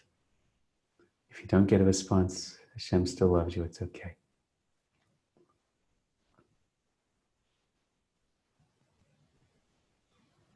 One final step before we end. I want you to let everything else dissipate. I want you to imagine there's a ladder in front of you with 10 steps up to the Or Ein Sof, up to the infinite light. And you're going to step up the ladder rung by rung. At the top of the ladder is the infinite light, the infinite peace, the infinite connection, the infinite pleasure. And the bottom of the ladder is where you are now. And you're going to step up rung by rung, and you're going to count each rung 3 times. 1, 1, 1. And you're going to move to the second rung, 2, 2, 2, all the way to the top. And the higher you get, you're going to shift up and release any trauma, any addiction, any pain, any doubt. You're asking Hashem to release it from you so you can climb higher and higher. And all you have to do, if you step on a rung and Hashem puts something in your mind, I just want you to do tshuva on it. Yes, that's an issue. I acknowledge that's an issue. I regret it and I never want to do it again. And Hashem, you can release me from it now. I want you to imagine tremendous light and blessing and love pours down from Hashem until you can just step onto the next rung. Don't get caught in anything. Just do it smiling and dancing. Hashem is drawing you in like a tractor beam to your source. Begin to climb the ladder higher and higher now.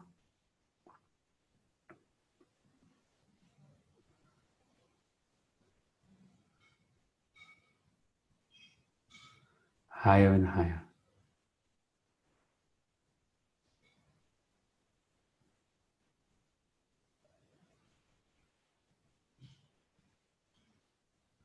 Higher and higher.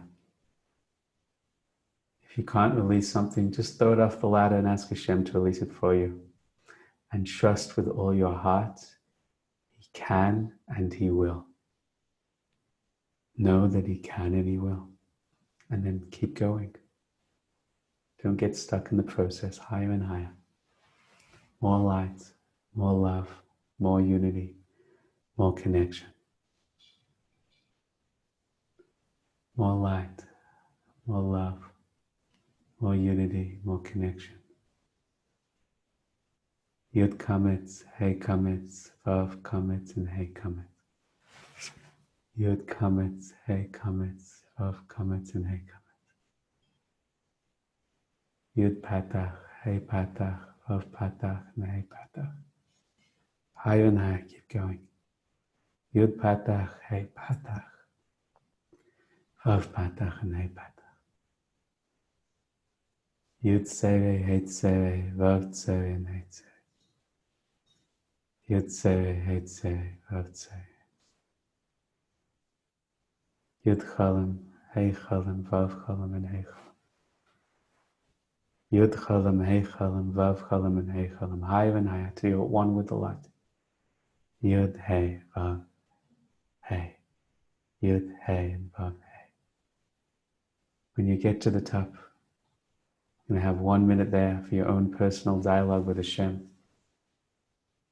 You can say whatever you most need to say, ask for help with whatever you most need to ask for help with, ask for clarity or insight or guidance, or just say thank you to Hashem for the light, for the blessing.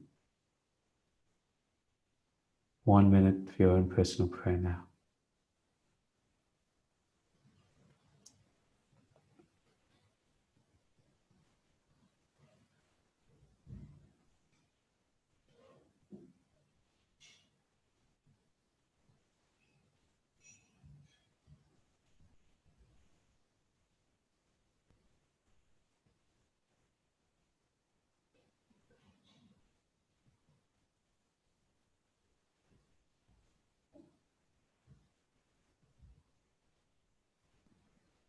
Throw off everything you don't need.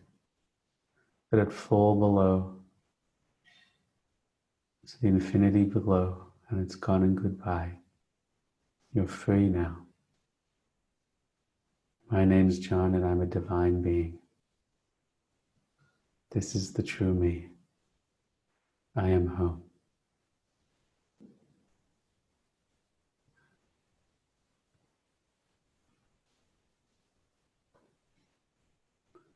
There's nothing you can't release here. There's no darkness greater than this light. You're accepted. You can be authentic here.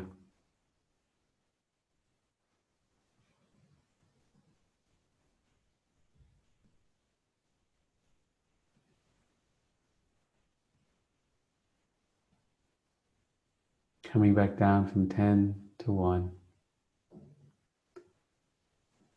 When we get to 1, we finish the meditation, but this state now comes down into you.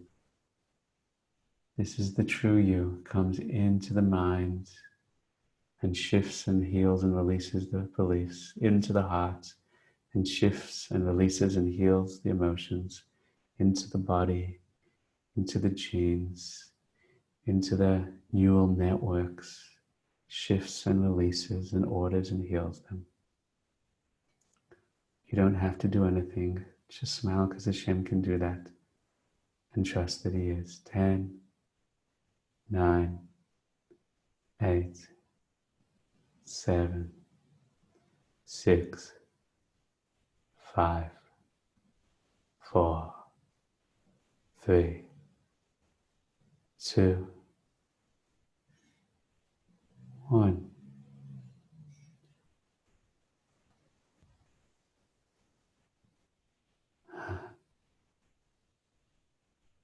When you're ready and not before, you're welcome to take a few deep breaths and open your eyes. No rush.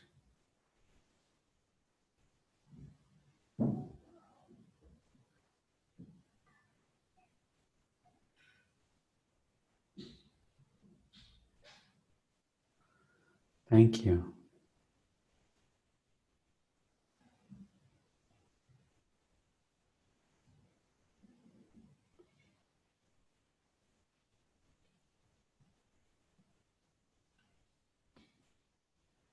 Okay, we're back here. Hey, Ellie's back here.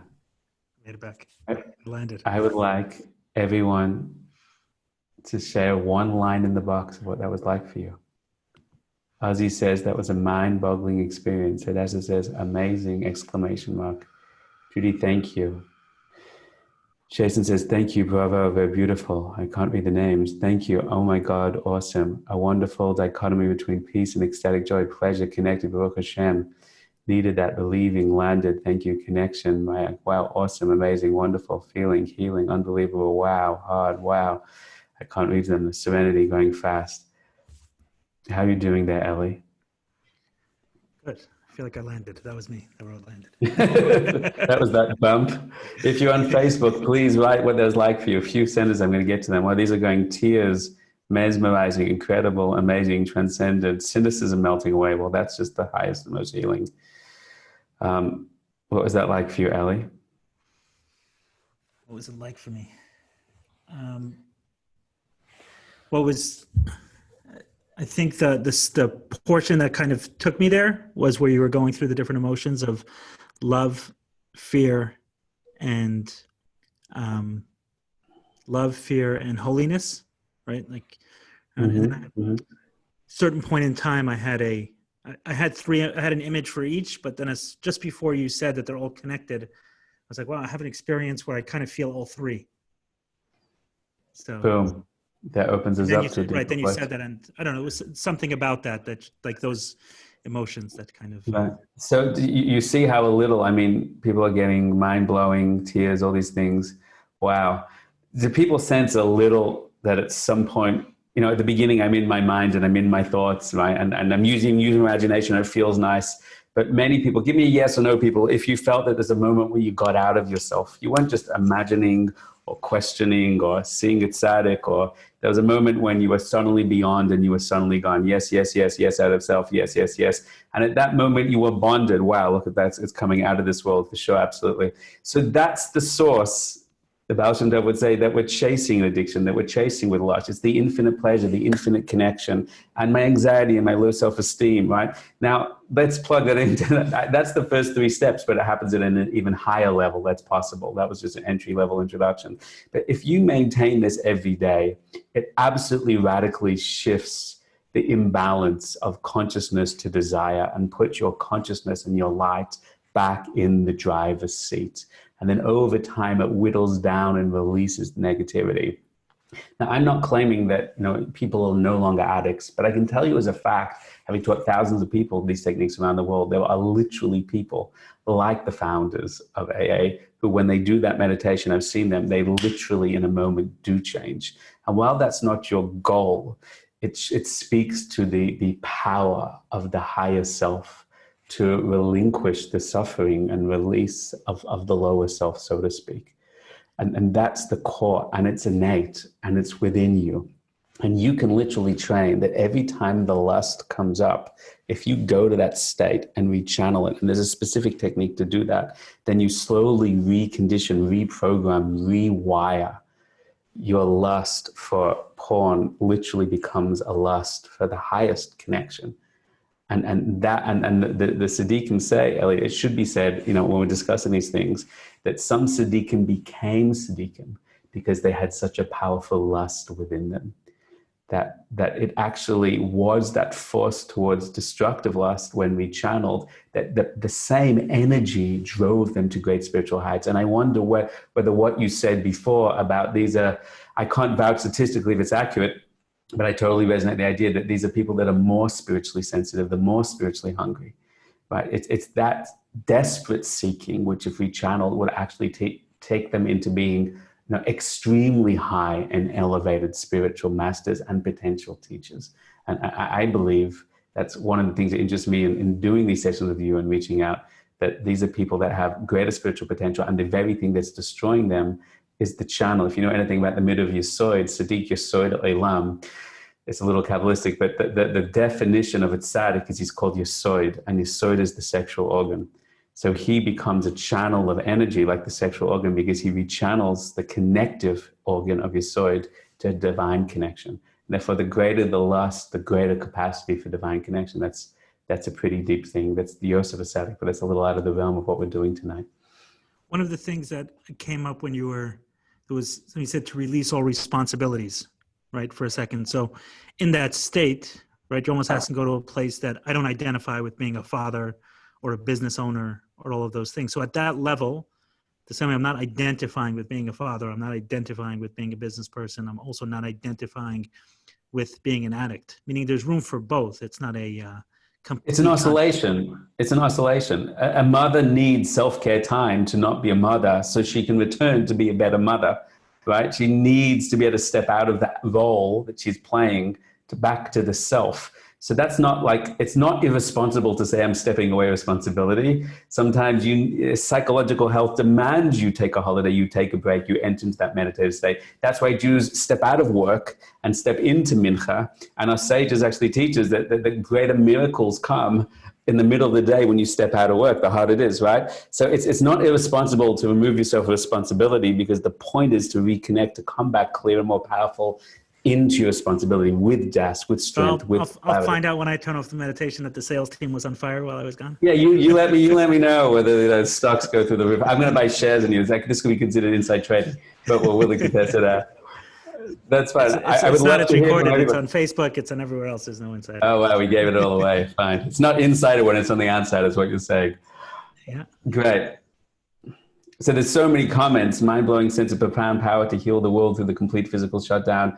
I mean, you see the response. It's very profound to see what's happening here. So there was a lot of visualization in what we did compared to a lot of the other meditations that I've done. Never mind the fact that you brought in a lot of Kabbalah and the terminology and hiskashrus and those things. But one of the differences I noticed was that going directly towards visualization. So what we didn't do is any mindfulness. And what we did do at the beginning was a lot of visualization. And there's a secret about visualization. Visualization that ends with visualization. Well, I felt happy because I imagined happy things, and I felt holy because I imagined holy things. That is not at all the end game. But the Kabbalists use visualization, including Hebrew names and Seraphim, the permutations of Hebrew names and letters, and they use seeing, we imagine when we go to pray, seeing the Temple Mount, facing the Holy of Holies. There's a very deep secret in Kabbalah that what we visualize with our mind tells our soul what energetically to focus on and connect to. So visualization that creates emotions is not so interesting from a Torah perspective. That's not a spiritual experience. That's an emotional experience. But if you like, for example, the law of attraction, which is called the Koyach HaMoshech, by visualizing what you want, it's not a visualization activity. It's actually telling your mind to tune into it. I want to ask a yes or no from everyone in the group right now. When you visualize and chose to connect to the energy of everyone in the group, did you feel an influx of energy, influx of expansion? Everyone give me a yes or no right now. Watch this. I already know the answer. I've done this 1,000 times. Yes, yes, yes, yes, yes, yes, yes, yes, yes. Bravo, amazing. Yes, yes, yes, yes. So you see that? So that's not because of visualization, okay? If I can visualize connecting to you and not getting flooded, because we told to visualize and choose and believe, that means just believe it, choose it, don't think about it, then the visualization is cueing your supernatural consciousness to go and create an energetic matrix to bind with all those things. So visualization is used as a very rapid way to get us above visualization, above the rational intellectual consciousness when it's used well. It's kind of amazing to see what everyone's doing here. So there are other ways to get beyond visualization, but visualization is a very fast way to get there. That's the irony of it. And then towards the end, what you were doing there was actually asking us to bring up specific things that are coming up in our life. Yes or no? When I ask people to bring up specific things that come up in your life, did anybody feel a massive shift or release or something like that happen, big or small? Did people suddenly have visuals of energy shifts, or it came up to you? Let me see. Here we go. So there is a real-time, profound psychological shift that you can create from that. And that's basically, I want you to think deeply, Eli, about the first three of the 3 steps. Okay? You're literally... that line of acknowledging there's a Shem, of saying I'm helpless, bittul and yira, of connecting to the divine light, and then throwing what you have into them is absolutely a technique of consciousness, more than a thing to do. Yes, you have to be on the ground, you're crying, you're saying, it's also a thing that you do, just in desperation, but it's also a technique that you do in real time, that you get, look, yes, yes, yes, great experience with tears, felt lighter, not just physically.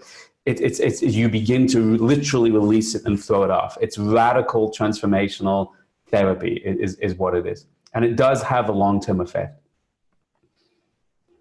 Interesting. Yeah, what came up for me there was often I'll like stay in a passive energy.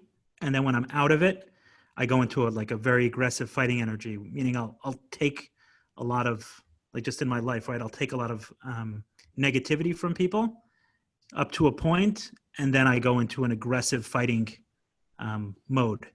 And that was what was coming up for me, was that that shift doesn't have to go from the way I termed it, lack of self-respect, lack of self-respect to fighting. Like there's a way to maintain self-respect without a fighting energy. What is the core of it that triggers the aggression? What's coming up? Let me tell you a secret in elevation. Aggression is always a way, anger or aggression is always a way where I protect myself from another core feeling and creating distance and pushing back to protect something in here. So people always say I have an anger issue, but it's not really the anger. The anger is a light on the game wall of defense to protect this thing. Do you know what's underneath the anger I that think you're feeling disrespected. disrespected? So covered, Yeah. right? Fine. And probably disrespected has something else behind it, like a feeling of vulnerability or a feeling of used, hurt, right? Yeah. So used as a manly way of saying when you feel used, you feel taken advantage of, disrespected, that there's even a third step. So what you can learn to do is you can throw the anger or disrespect or feeling of used into the light and get a transformational relief. But if you want the impact to be deeper, more radical, more profound, you try and find the root, the shorish midah, right, that's behind all of them. It could be that, if I'm disrespected, I get taken advantage of, and then I end up being hurt and feeling rejected. And that's the thing there.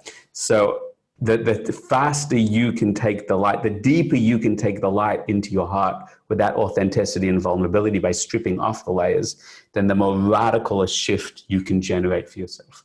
Why people often take a long time to heal is because they're using the light or using the healing to take off the secondaries, all these other emotions, but still haven't identified what's at the core. Rabbi Nachman says that you have to speak, words of truth, authenticity in his bodhidus. When you're before the light and the revelation, then the more you can be real with your heart, you can strip away the kind of the archaeological dig of the heart to find what's the real core thing. And when you hit that, then you can really do massive shifts in a short period. You have to name it. Yeah, you have to name it, you have to see it, you have to feel it, right? But there's a Yocheved you. listening carefully. What's that? I said Yocheved is listening carefully. I know it's. You have to. So naming something like Adam Arishon, right? Naming something like Adam Arishon named the animals is not just naming it. It means connecting your consciousness to its essence and drawing it out, which is calling of a name. That's what that's about. We spoke about that a little bit last week when we were talking about abuse, right? That we're talking about sexual abuse. That could be a layer that's on top of something else that's deeper, For sure. a sense of abandonment or a sense of. For sure, the sexual abuse is not the most intense part of sexual abuse, and these are very painful subjects to understand. But yeah, right. So being able to name that, interesting. Is this interesting for you, Eli? Yeah, for me, I do a fair amount of meditation. I've used a lot of different techniques, a lot of breathing in meditation, specifically, a lot of mindfulness, but oftentimes music, right? The sound healing stuff. So when I see something, I'll usually try and attend.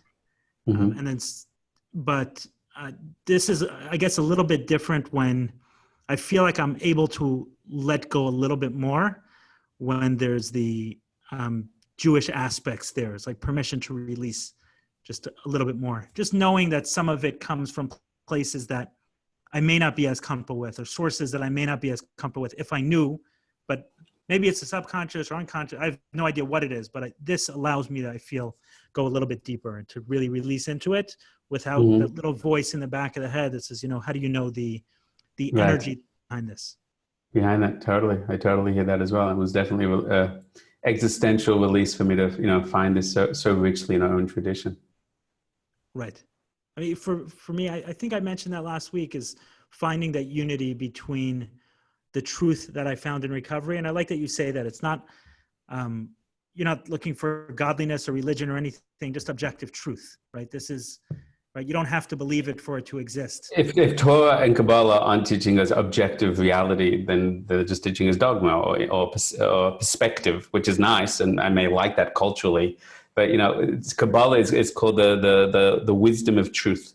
It's telling you the objective reality. And that's where that's why I think with the Elevation Project, if we could deliver people the ultimate map of truth of consciousness, then that has objective scientific value. It has objective value to humanity. Do you know what I mean? If it's true, then the value is objective.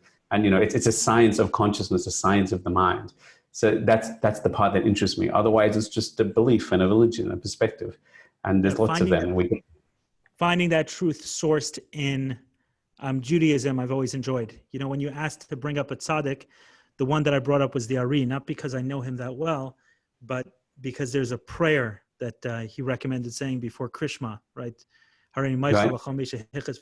Which to me sounded like a 10th step of getting rid of resentments. So I was like, oh, wow, you know, and that as a daily practice of getting rid of resentment. So every night I say that prayer, and I don't daven that much in the books. Mm-hmm. You know, I pray, I put on tefillin every day and things like that, but I don't go into, I have a very difficult time reading prayers by rote at length, but a few of them I find a lot of meaning in that one specifically. So for me, this has been, I said this on the very first time I brought up anything about Jewish spirituality and addiction, is that this is much more of a search that I'm on, that I'm inviting people into, versus I found something and here, you know, I searched, I found, here's a light, versus, hey, I'm searching, and why don't you let me turn on the video camera while I'm searching? I think that's part of the power of what you speak to. Do you know what I mean? There's an authenticity with that, and there's a questioning nature and a curiosity. And I think, you know, that's more attractive and even more novel in our generation, and is a beautiful thing of what you do. On that point of what you mentioned, I'd love to hear from everyone in the group. Which tzaddik, which spiritual master did you choose? Maybe you could share. And did you feel a blessing or get clarity or get insight from them or get some kind of download energetically or an idea or very specific? I thought that person said Rabbi Eli. Wow, I chose you. That's very beautiful. Moshe, Ramchal, Yosef Tzaddik. They really believe in you, Eli. That's a very high level. Baal Shem Tov, King David. No one chose me. Shimon Bar Yochai, Shem Tov. Wow. So look, people said, yes, they got. Did you get a download? Did you get insight? Did you get blessing? Did you get specific guidance? Did you get a healing? Did you get a tikkun? Give me a yes or no on that. It's fascinating. Look at all the yeses. It's absolutely fascinating process. Are you surprised by this stuff, Ellie? Have you seen people respond? I've joined one of your other meditations, like right at the beginning. I almost don't want to say the word because we've gone 2 hours without saying it. But right at the beginning of the coronavirus. Wow. What's the coronavirus again? That's so like 2 hours ago. Right. So right at the early on, like within the first week, I think you led a meditation and Yocheved shared it with me, and I jumped on that one. So I saw some of this, but I quieted myself a lot better in this one than in the last one. I didn't lock a door, and it was middle of the day as well. But this one, I feel like I centered myself. I followed your instructions of keeping your eyes closed throughout. That's very courageous of you. But I did see that. I did notice that last time, the comments that people.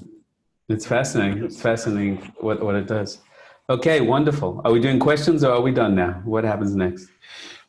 Whatever. You told me the sales team is doing okay, so. What would you tell? You want to check in? I know there are times where you've checked in with someone individually. I don't know if someone wants to do that and throw in their camera, and I always find those very interesting. If people have, I don't know if Ryan, we have the ability to do that, to bring people up on the screen. Does anyone have a question? You would have to, if someone raised their hand, for example, or you can make me a co-host because I'm not. We are in a system that I don't actually use. I don't actually use the webinar to bring people up. I'm happy to make you a co-host. Can I trust you? Participants. If there's a name. Here I go. I'm making you a co-host. Okay. So. I want to know if Ryan meditated too. Is Ryan, I asked him before. Ryan, did you meditate? So you're closing your eyes? Does Ryan speak publicly or only? So there are a few people who have their hands raised. Should I assume that if someone has their hand raised? Try it. Let's see what happens. We're open-minded Jews. Okay, the first one. There. We have someone on. Yaakov. Turn on your... And now he's not. He disappeared. He's back. Yaakov, turn on your camera and your mic. If you're on Facebook, please like or love this post and share it with your friends. And please comment in the box and let me know what the experience was like for you. I'd love to learn more. Yaakov, are you there? So put up your hand if you know how to turn on your video and audio. Let's start with that. I think that it's probably us that needs to do something to allow him. I think he could probably do it. I can unmute that myself. I think it's his end. I think you've done what you can do, Ellie. Now you have to let go. Right. We're going to bring up someone else. Here's Janie. She knows what to do. She knows the game. Janie's mic is on. Say hi, Janie. Hi. Shalom, Kavod Arav.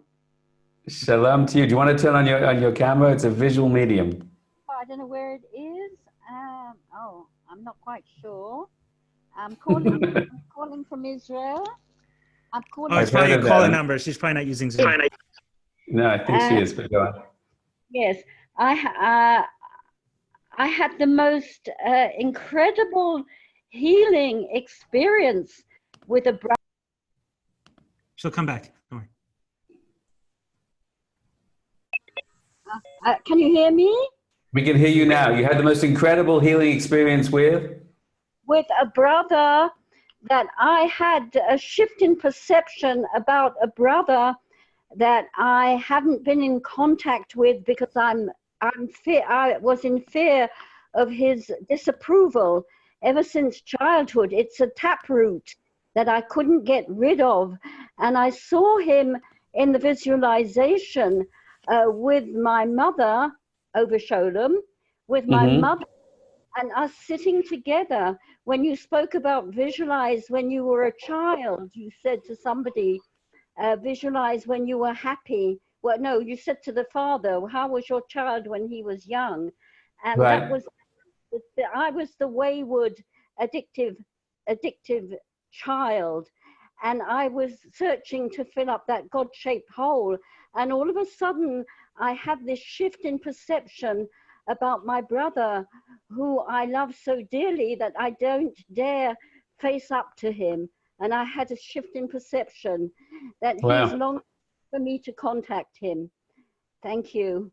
Amazing. Thank you, Jenny, for sharing that with us.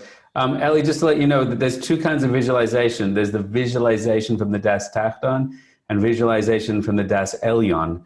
There's the visualization I do because I want to imagine something. Oh, there's a video of Janie. Now she comes up. Good to see you, Janie. And then Ellie, there's the visualization when a person, has hallucinogenics and they get actual downloads from their higher self, or prophecy itself is they see, but it's not being generated by the conscious mind. It's being generated by the soul and the higher. So that's part of what Janie's talking about, is suddenly she was shown an image or shown something. And that's the beginning of a Ruach HaKodesh, as it's called. Thank you for sharing, Jamie. Many blessings to you.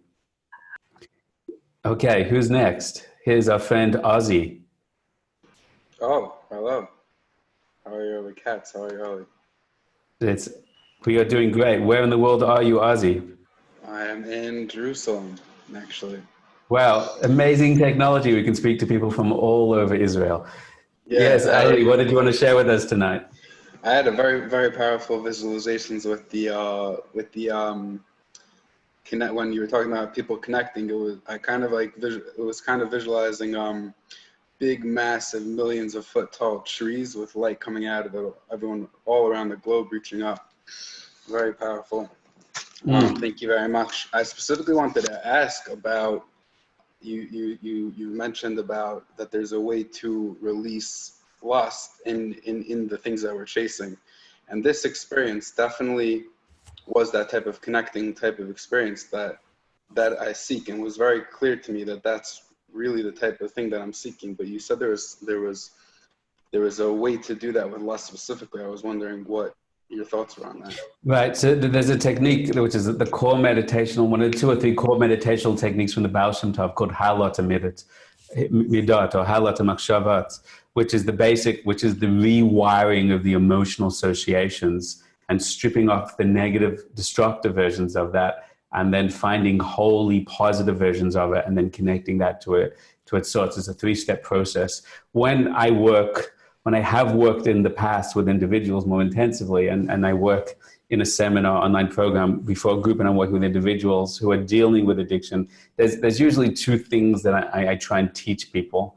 The first thing is how to do, what I call the backwards work, which is, I think, the main body of the 12 steps, which is, Ozzy, you go into Deveikus, you learn how to get to that state, and you bring up your addictions and your associations, and you learn how to release them in real time into the light. And basically you bring up trauma, but in a very controlled state of consciousness, of deeper connection that you were just in, right? It's not just experiencing the light and the blissful state, but if you're in that, what you just were now, and then I teach you how to bring up those destructive emotions. Then what you can do is you can literally learn how to rewire them in real time. Basically what you do is you bring up a lustful thought, a particular association, and what you do is you realize that there's divinity in that. There's a positive way to channel that. So you don't see it as the enemy.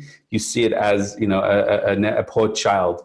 It's called bonim. In the Midas are called children, right?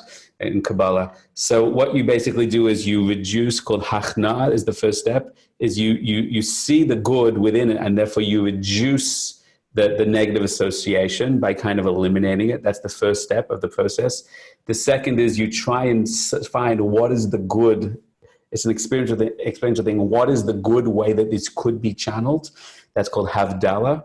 And then the third is now you rechannel it by re-energizing it, it's called Oila V'Nichlal, by elevating it and reintegrating it back into your superconsciousness, back into the higher state. And at that moment, it realigns and kind of calibrates itself. And if you do that a few times over and over again for all different core emotions that we have, then it's the most, you know, psychological, transformative, and healing thing that you can do. So the two things I try and teach people is, one, how to do that deep inner work on the negative darkness within them. And then two is how to maintain and generate that connection for themselves in real time every single day. Like Ozzy, I don't know what you're dealing with, but in your own life, you will definitely find, at least for the next few hours, you have a much stronger willpower, much more clarity. It's much easier to take destructive emotions that come up and say, that's destructive, I'm not going after it. Because you've kind of recharged your consciousness. You've drawn in something called moichin, which is the clarity, the light of consciousness, which empowers your free will and capacity to choose. Now, if you plug in your phone every day to recharge, if you plug your Das Tachton into your Das Elyon, you recharge in that light every single day. If you had that experience once or twice a day and you taught yourself how to do it, so the self and the light is so much stronger.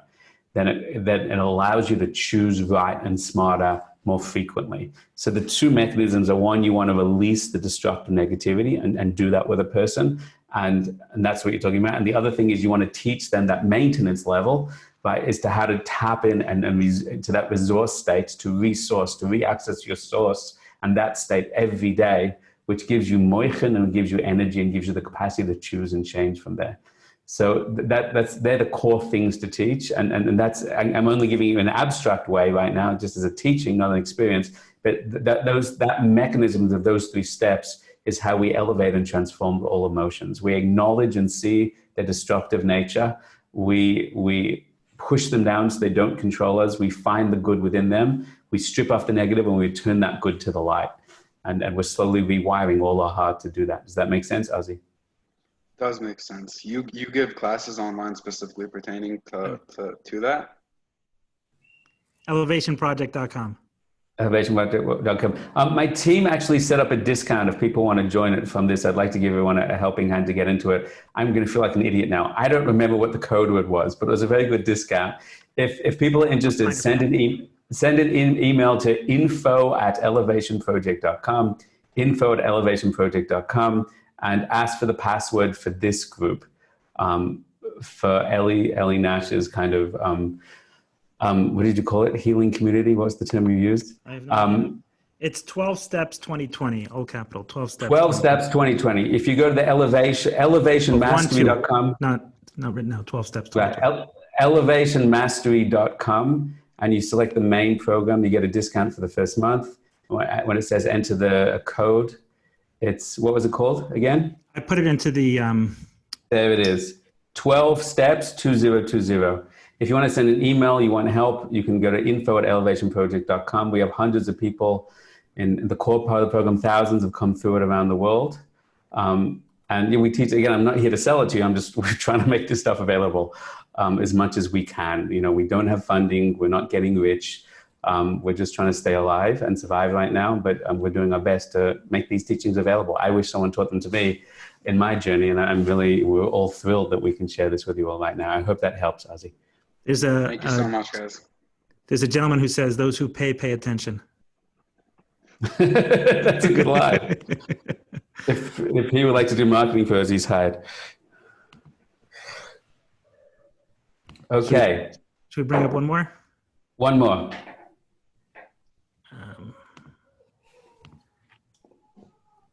Who's this guy, Ryan? Let's help Ryan with his problems. Yeah, Ryan should hop on, but he likes to stay in the background sometimes. Yeah, I know the feeling. You guys hear me? We hear you. No, we can't. You can't? Yes, we can. Hi, Nelson. How are you doing? Thank God. Thank you, first of all. Thank you so much, Rav Doniel and Eli, for putting this together. This was such a beautiful experience. Pleasure. I don't know when was the last time like I cried that hard, honestly. Like there was a point where I was just like by the tzaddikim, and like my grandfather also just passed away recently, so it was my grandfather, my Levi Yitzchak Badichev, and my Rebbe now all forming into like this one being of light, and I just broke down, and I was just like getting held into it was just so holy and beautiful and releasing, and I don't know. So thank you. Amazing. The simple. And my question is, though, there was still, while we were ending, there was still a part that was still not connected and uncertain. Is that something that comes up? Is it something that happens? Is there something to do about it afterwards now? Yeah, I mean, absolutely. Obviously, this is like, we're in the supermarket. I'm saying, hey, try this new biscuit, and I give you a crumb, and then you walk off, right? So this is a taste test just to show you what's possible for your own soul and your own consciousness. There's a thing called Shleimus Hadas, and Shleimus Hadas, which means the perfection of consciousness. And all we are looking to do is bring more and more of our darkness back into the light, right? So a person, I'm not an addict, and relatively speaking, I'm healthy, but there's many people that are more healthy than me, and I've got stuff. And as you go through your life, and the more you learn Deveikus, the more you learn Avodas Hashem, and the more you learn Amunah and Tikkun Midas, more and more of your consciousness of light, of good, of blessing, of mindfulness, of awareness expands. And it expands the way I used to be like this. It starts as an akud of a dot, and it expands until I'm more conscious, I'm more aware, I'm more mindful, I have more free will, I have more faith. And most people are unhealthy. Their das is in galus. Their mind is controlled by their lust, by their fear, by their expectations, by their trauma. By the unhealthy people means that the conscious true nature of self is basically exiled, hidden, concealed by the fear, the doubt, the lust, the pain, the ego, right? That's basically the addict's mind. And there's no self to choose. There's no self to believe, to have trust, to have faith, to love themselves, etc., to heal themselves. So when I do inner work, when I do Tikkun Midas, I do something what's called, I expand the gvul of Kedusha. That means I can't pay attention because I have this fear all the time coming up, this fear, and I can't pay attention. So I heal the fear, and I release the fear, and I bring the fear back up, the good energy within it, to my mind, and then my das expands, and then my das expands. And the more work I do, the more I reclaim my consciousness from the parts of my consciousness that have gone over to trauma. They're called clippers. And I release that, and it comes back more. So what just happened right now is you had whatever consciousness you have, you're here, you've worked on yourself, you're into holy, tzaddikim. So, there's a good part of you there. But like all of us, you've gone through stuff in this life and other stuff. You have fear, you have doubt, you have issues, right? We all have issues. Great. So what just happened is your nefesh elokis, your das, your keter, your das elyon, your chachma, you expanded into the fuller version of yourself.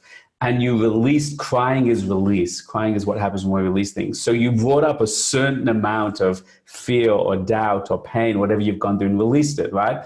But of course you didn't go all the way into everything in your life, because then you'd be Mashiach and a Sadiq Yisod Olam, which you're Geshmak Yid, but you're not quite there yet. Me neither. Right. So great. So there's parts of us that don't want to enter the light. There's parts that need something else, that needs a tikkun, that needs healing with someone else. There's things that you're not even willing to confront front yet within yourself. Do you know what I mean? You've done this much work, but you haven't done this much work. That's normal. You know, as Rabbi Nachman says, Rabbi Nosson says, when a person has to do tshuva, tzrich lahamtim, you have to wait, because every part of your consciousness has the right time to come up for you to own and heal. And you can't always access and heal all the levels. It's like the levels of the onion skin. Parts of your mind, parts of your trauma, parts of your pain, parts of your bad midas that are in your consciousness, that's what you're supposed to work through now. And there's other parts that are very deeper and deeper and deeper. And as you lift up one, then the next one can come up, the next one can come up, right? That's why you have to wait to do tshuva, according to Rabbi Nachman, because everything's going to come up in the right time. So Nassim, it's not at all a contradiction to say so much of yourself just opened up and you got so much breakthrough, but there's a part that doesn't trust the breakthrough. There's a part that doubts that, is it going to last? Is it going to heal? There's parts of me that feels so traumatized and abandoned and alone because something that happened when I was 3 years old, that it's not willing to trust or enter into this, right? So it's going to hold on. And that's not a bad thing. That's a wonderful thing. So you moved yourself 10 steps forward. And we're all here to dedicate our lives to growth. Surprise, surprise, when a person is no longer an addict, they've still got a lifetime of junk to work through. Ellie, and not as a spoiler alert for yourself. And that's the deal. So you did great, and there's other parts holding on. And you, what you should do now, Nelson, is do a cheshbon nefesh. Wow, what part is that? Where in my body is that, right? Is it feeling doubt? Is it feeling pain? You can literally go back to that light within you right now, and you can tune into it, just that part in your body, and say, is it anxiety? Is it lust? Is it fear? Is there a reason it didn't want to go there? You can just tune into it. Remember, becoming aware, becoming conscious of something is the beginning of transforming it. Right, but then what?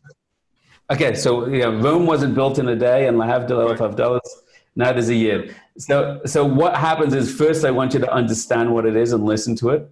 And the next time you're meditating, I want you to go specifically to that point and invite it to the meditation session. Invite that into the light. When you're in that beautiful place, when you're crying, now you know this is there. And you literally, Rabbi Nachman says, it's like you drag it into the circle of dancing.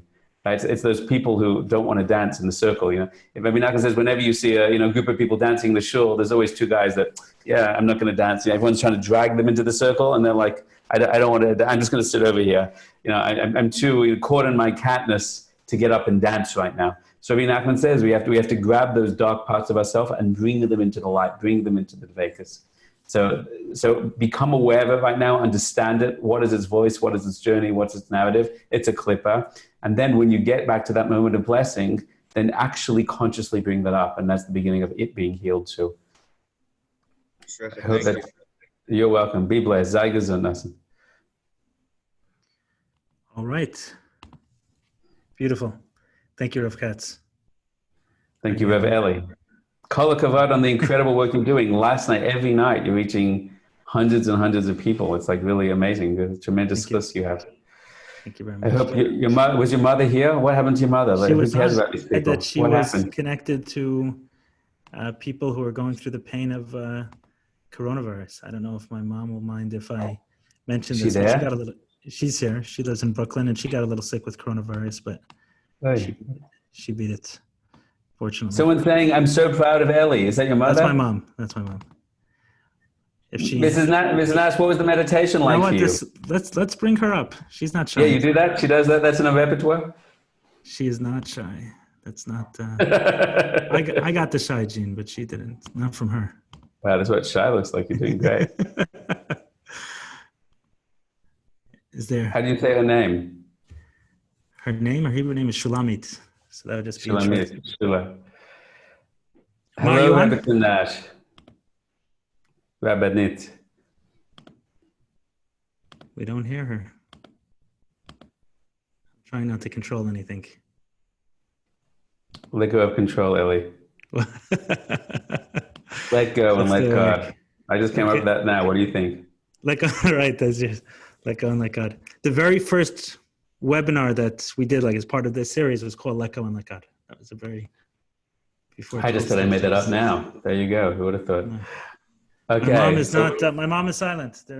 So we're going to wait for a 3-part, 2-hour discussion with you and your mom, and we'll do a group. It's another one for a group therapy process for your whole family. I'm told that will make gripping viewing. It says The connecting. studio audience. It says connecting. She's turning on and off her mic. No. It doesn't look like she actually has a camera option.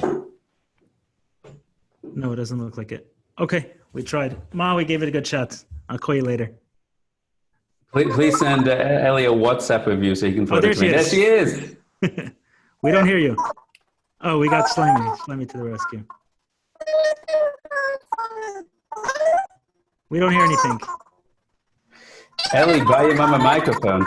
I don't know what's going on. I gotta get decent. Buy your mom a decent computer, Ellie. Come on, now you're cheap. Ellie's collecting tzedakah. He wants 5 shekel from everyone in the group to buy his mother a computer. We're doing a GoFundMe. The link will be up. Help Ellie's mother communicate with the world. That's 10% of all the sales from the Elevation 12 Steps 2020 has to go to. Wow. Okay, you don't hear me, but we hear you. There you are. We hear you. Your mother's like every time we hit rock bottom with her, she bounces back. I'm so proud of Eli. We learned so much. We're talking about family therapy. We went through that, and I believe that this is why we're here today, because of the therapy we went through. And good for you. I wish I had more of him, but that's life, I guess. I have to make peace. What do you think about the meditation? Let's keep the the meditation. Let's keep the dirty laundry in the. Okay, it's not bad. No, but it's not I'm kidding. I'm not one to. I'm all for airing dirty laundry. I'm kidding. It's different for me because I'm a very practical person, and I'm more of a square person. So I open my eyes once in a while. But I fell asleep a little bit, so I guess I relaxed. But I was able to meet everyone in the group. I don't know how many people we were, but there was like a unity. There was Achtis.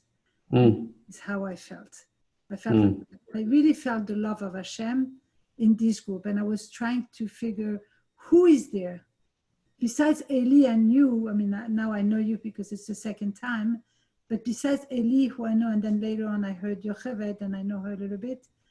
Who else was there? And I felt like a connection with everyone. And I also felt very connected to the people who are going through the COVID-19. I spend a lot of time saying Tehillim every day for them.